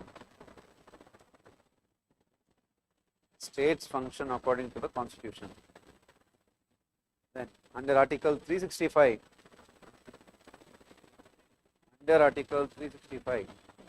Center can give, Government of India can give. Under Article 365, Government of India can issue any directives to the states. Government of India can issue any directives to the states. Any directives to the states. If it is not followed, it can be considered as breakdown of constitutional machinery. If it is not followed, it can be considered as breakdown of constitutional machinery, failure of constitution. Considered as breakdown of constitutional machinery. That's the keyword, breakdown of constitutional machinery. When you are writing an answer on 356, you should just remember those terms, breakdown of constitutional machinery. Yeah, obviously that is the point. So considering, so these issues only what they can impose. I write that under 356, President can proclaim state emergency. 356, President can proclaim state emergency, either based on Governor's report or otherwise. So not necessary that Governor's report should be there, either based on Governor's report or otherwise, means even without that or otherwise. Either based on Governor's report or otherwise. Yeah, then same point, approval. How do you approve it? Same, within, by Parliament within 2 months. Approval by Parliament within 2 months. By Parliament within 2 months. B. Simple majority. Simple majority. Then how many months? 6 months. Simple majority. Then 6 months. Means once you approve it, you continue for 6 months. 6 months. How long can you extend it?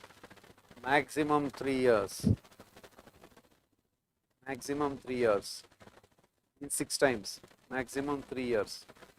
Then 44th Amendment 1978. It imposes a restriction. 44th Amendment 1968. It can be extended beyond 1 year under 2 circumstances. You can't extend it beyond 3 years. Let's say that you have to amend the constitution again, like for Punjab and Kashmir.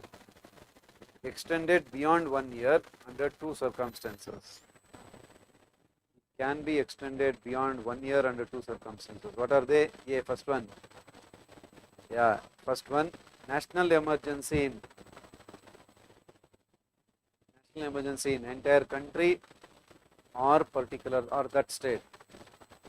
National emergency in entire country or that particular state. That was part of it. National emergency in the entire country or part of it. B. Who should tell that? ECI should recommend that it is not possible to conduct elections. ECI should recommend. ECI should be of the opinion that ECI should recommend that it is not possible to conduct elections. In state assembly elections. Not possible to conduct assembly elections. That context, this is not to extend beyond 3 years. It is to extend beyond 1 year. Not possible to conduct assembly elections. Then how do you revoke it? Revoked only by President. Revoked only by President. Revoked only by President. Right? Yeah, then consequences. As a chronology you keep writing. Consequences. Consequences. Okay, first one. COM will be COM will be dismissed. COM will be dismissed. Suspend, whatever. COM will be dismissed. In bracket, animated suspension. So MLAs will be there. You will continue as MLA, but you can't be minister. COM will be dismissed. That is animated suspension. And who will manage it? President will manage it. That's what you call it as president's rule. President will manage it. But of course, president can't do it, hence who will manage it? Yeah, president will manage it through governor. President will administer it, manage in the sense. President will administer it through governor and chief secretary. That's why if you recall, chief secretary is considered as alternate CM during state emergency. President will administer it through governor and chief secretary. This is until 2 months, until who approves it? Parliament approves it. What if Parliament approves it? Then below that, once Parliament approves it, because COM will not be there, Governor will keep continuing, Governor, Chief Secretary. Once Parliament approves it, state legislature is dissolved. Once Parliament approves it, state legislature is dissolved. State legislature is dissolved. So then, who will pass the budgets then? Exactly. State budget and bills are passed by Parliament. State budget and bills are passed by Parliament. State budget and bills are passed by Parliament. State budget and bills are passed by Parliament. So then, okay, just for your clarity, you can mention there. Parliament can pass any law. Parliament can pass law on any state subject. Parliament can pass law on any state subject. Because if you recall, which are non-coterminous, it keeps continuing all of them, not necessary in means. Can pass act on law on any state subject. So of course, President can also issue ordinances in that matter. However, fundamental rights will not be affected. However, fundamental rights will not be affected. Fundamental rights will not be affected. Then, 44th Amendment 1978, it is subjected to judicial review. Same, malified. 44th Amendment 1978, subjected to judicial review on the grounds of malified. Subjected to judicial review on grounds of malified. Bad intention. On the grounds of malified. Yeah, now comes your landmark to the heading there. SR Bommai case 1994. SR Bommai case 1994.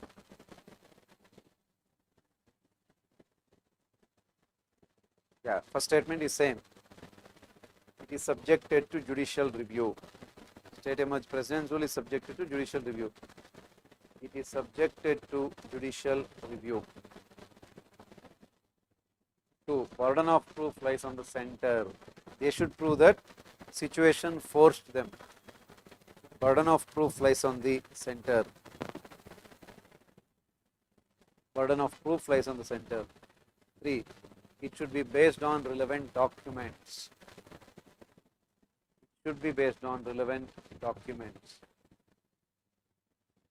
Based on relevant documents. 4. Majority of the state government is tested on, because where? Floor of the assembly. Majority of the government tested on the floor of the assembly. The governor should directly cannot come to a conclusion. The majority of the government is tested on the floor of the assembly. On the floor of the assembly. Then, once Parliament, until Parliament approves it, until Parliament approves it, state legislature cannot be dissolved.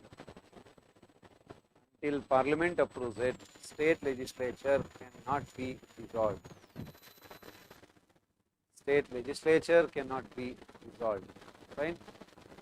State legislature cannot be dissolved. Then, If it is declared unconstitutional, if it is declared unconstitutional, if it is declared unconstitutional, states UIM and legislature will be revived. If it is declared unconstitutional, COM and state legislature, of course when you say legislature, assembly, state COM and legislature will be revived, brought back, will be revived. Then secularism, federalism, part of basic structure. For landmark judgment, anytime you can use this wordings, especially in way forwards. Secularism, federalism, part of basic structure. Secularism and federalism, part of basic structure. Right, then political, ideological differences, not a ground for president's rule. Political, ideological differences, not a ground for president's rule. Not a ground for president's rule.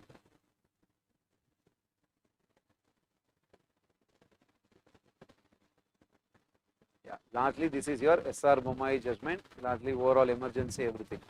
Fine. Because that political factors, everything we have to discuss, your coalition government, cooperative federalisms, Sarkari Commission, Punchi Commission, everything. The 356 will deal it under your federalism. That time will bring back your SR Bommai judgment, everything at that moment. But this is very important. Whatever you wrote, I think you will be knowing. SR Bommai was the landmark judgment. Then the major topic, except other than fundamental rights, which is left out, is okay. Actually, parts and that also some facts should have been there, because that you may have to by heart any time. Parts actually we should have written it in the beginning. What you do, schedules and parts, you write it in your either in the initial stage of your main whatever book that you are writing, or in the last pages. So that what happens, anytime whenever you start your mains revision or whenever you want it, what you keep doing, you keep on revising that. It's like it should be there. Either in your initial, I think you got it right, either in the initial page or at the last pages, please write the parts and schedules, because that in mains matters a lot. You have to, whenever you write like 5th schedule, 6th schedule, that parts you have to keep writing only as a fact, matter of fact. Yeah, initials first pages or last page, you please write parts and schedule, both the facts as a list. Please mention part 1, everybody knows, just mention it as a list. Parts of the constitution. Of course, you know how to write Roman ones, parts of constitution. Part 1, Union and its territories. Union and its territory. Territories. You will not write the details and everything, because that's not necessary in your mains part. You just remember which part is what. They will not ask you in part 3 whose votes are mentioned in mains. Why will they ask you that? Union and its territories. B. Sorry, part 2. Part 2. Okay, I think part 2 is written emoluments. Emoluments, allowances of. Sorry, citizenship. That is schedule. Sorry. Yeah, part 2, citizenship. Part 2, citizenship. 3, fundamental rights.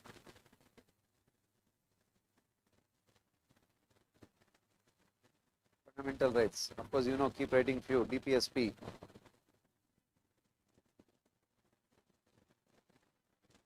Part 4, DPSP. 4A, FD, fundamental duties. 4A, fundamental duties. 5, union government. 6, state government.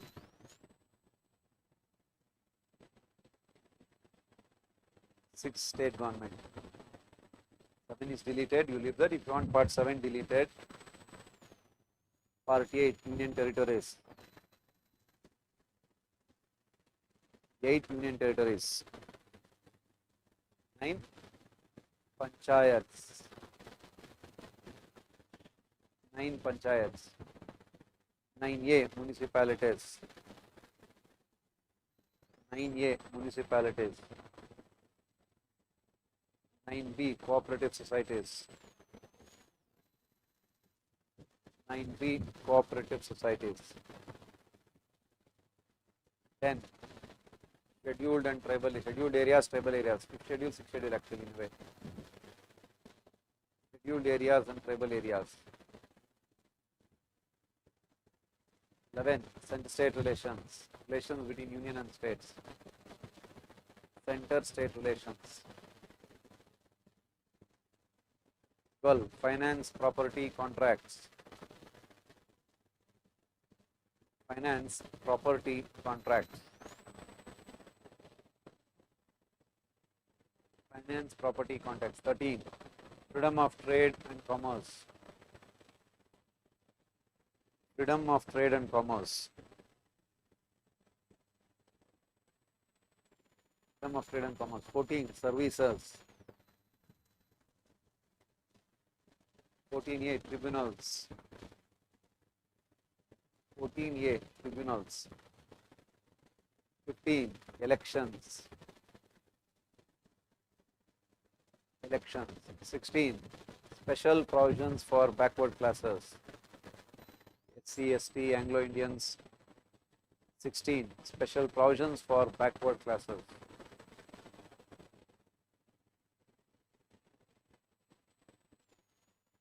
Special provisions for backward classes. 17. Official language. Official language. 18. Emergency. 18. Emergency. 19. Miscellaneous. Interpretation of constitution, all of that. You never know, they'll ask you like how they ask you, there is no article like that in prelims, they'll ask you what is 366, what is 367. You never know, that's your next, that can be your next year prelims questions. Whatever, that we'll discuss again on the prelims aspect. So, what is right? 19 miscellaneous, 20 of course you know which one? Amendments. 20 amendment of constitution. 21 temporary transitional provisions. 21 temporary transitional provisions. 22, of course you tell, that was your prelims question. Title, commencement. 22, title, if you had remembered that also, if you had given prelims, you could have easily answered that. Title, commencement of constitution, in fact repeal of 1935 Act, everything. Title, commencement of constitution. 22. Then schedules. First schedule, second schedule doesn't matter much for prelims, but for mains, but overall list. First schedule. Names of states and union territories. Names of states, union territories and territorial jurisdiction. Names of states, duties and territorial jurisdiction. Names of states, union territories and territorial jurisdiction. Second schedule, emoluments, allowances. Emoluments, allowances and privileges of. Emoluments, allowances and privileges of. Privileges of one, president, governor, etc. Because you need not remember each and everybody there. President, governor, etc. In prelims you have to understand who all are mentioned as second schedule. In mains that's not necessary. Third schedule, votes affirmations of. Votes affirmations of MPs, ministers, etc. Again, in prelims you have to understand candidates contesting everything. In mains all the details not necessary. MPs, ministers, etc. Then fourth schedule. Yeah, allocation of Rajya Sabha seats to states. Allocation of Rajya Sabha seats to the states. Allocation of Rajya Sabha seats to the states. Fifth schedule. Fifth schedule. Special provisions for 10 states. Special provisions for tribal areas of 10 states. Special provisions for tribal areas of 10 states. Tribal areas of 10 states.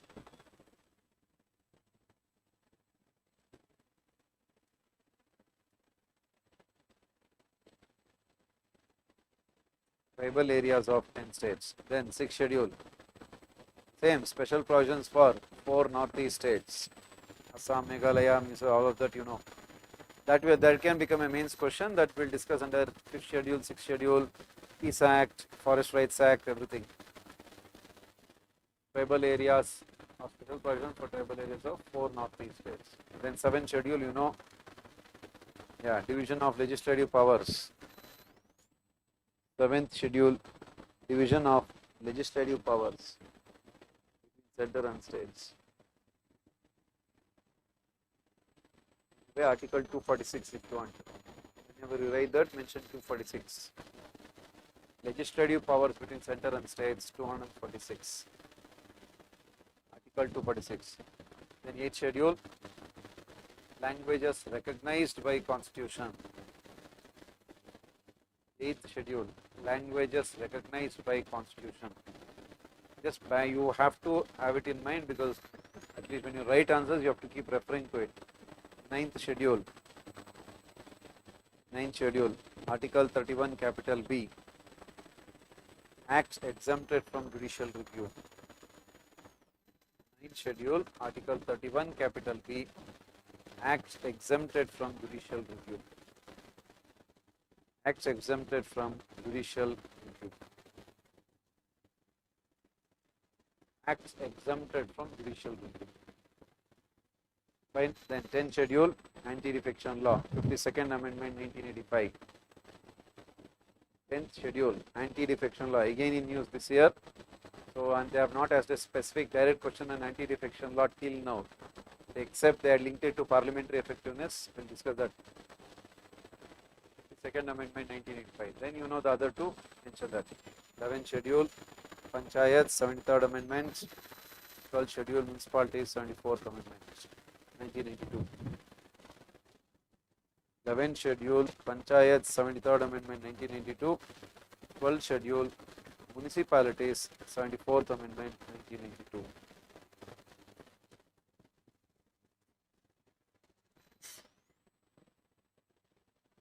Yeah, so it has to be there. So you have to by-heart them, especially for mains. But here what you don't have to do, like prelims, you don't have to get into the details, which member, which all of them. That not necessary in prelims. I mean in mains. But you have to keep on mentioning whenever the issue comes. You have to tell, okay, 9th schedule, constitutional amendments, few of them are exempted. Panchayats, you have to tell 11th schedule. Municipalities, if the question comes, you have to tell 12th schedule. That's why you have to by-heart it, because especially introduction part, everything, if there is a question, you have to mention that particular article, schedule, part, that will add value to your answer. Because especially introduction part, if you mention, if there is a question on panchayats, you have to tell which one. So obviously which one, what do you call as this 11th schedule of the constitution deals with panchayats, and then if you mention it like that, that means your answer is, or part 9a, if you mention that, your answer is valued. On article 40 like that. If there is a question on something related to state relation, you have to mention 7th schedule, article 246. If there is anything related to tribes or anything, you have to mention 5th schedule, 6th schedule, only then your answer will get value. Because those are all typical, the core constitutional aspects, right? Yeah, the larger part of the core aspects is done, especially the most important part, which one? The fundamental rights, where you have more questions. So we'll deal it with, we'll start freshly from tomorrow. So morning, probably entire morning session will go for fundamental rights itself, because you know already how many questions are there, everything. You have to write answers for them. UPAQs, of course, few current affairs angles are there. Like as I told, subcategorization of SC, this is related to fundamental rights. Other than that, there is no major judgments related to fundamental rights this time. But PYQ itself will take a lot of time for that. And then after that, we'll continue with your which one? Maybe we'll start with your, we'll see, either federalism or judiciary is there or parliament is there. Those three are more important. Then your comparison of that small topics, we'll leave it to the end, like the president, governor topics, executive, we'll deal it under executive. And then RP Act also is there, that we have to do. Separation of power is there. Elections, we'll discuss elections under your parliament itself, legislature. So like that I have divided municipalities, panchayats, municipalities under federalism itself. We'll go topic by topic. Almost you can assume 4 to 5 days will go for polity part. 1 day will go for governance part. 2 days will go for social justice part. Another 2 to 3 days, which one?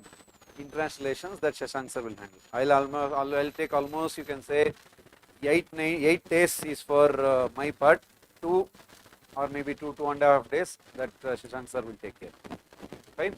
Okay. Tomorrow we'll start freshly. Morning slot, I think 9 to 1 and 3 to 6. So we'll come back by 9 o'clock tomorrow.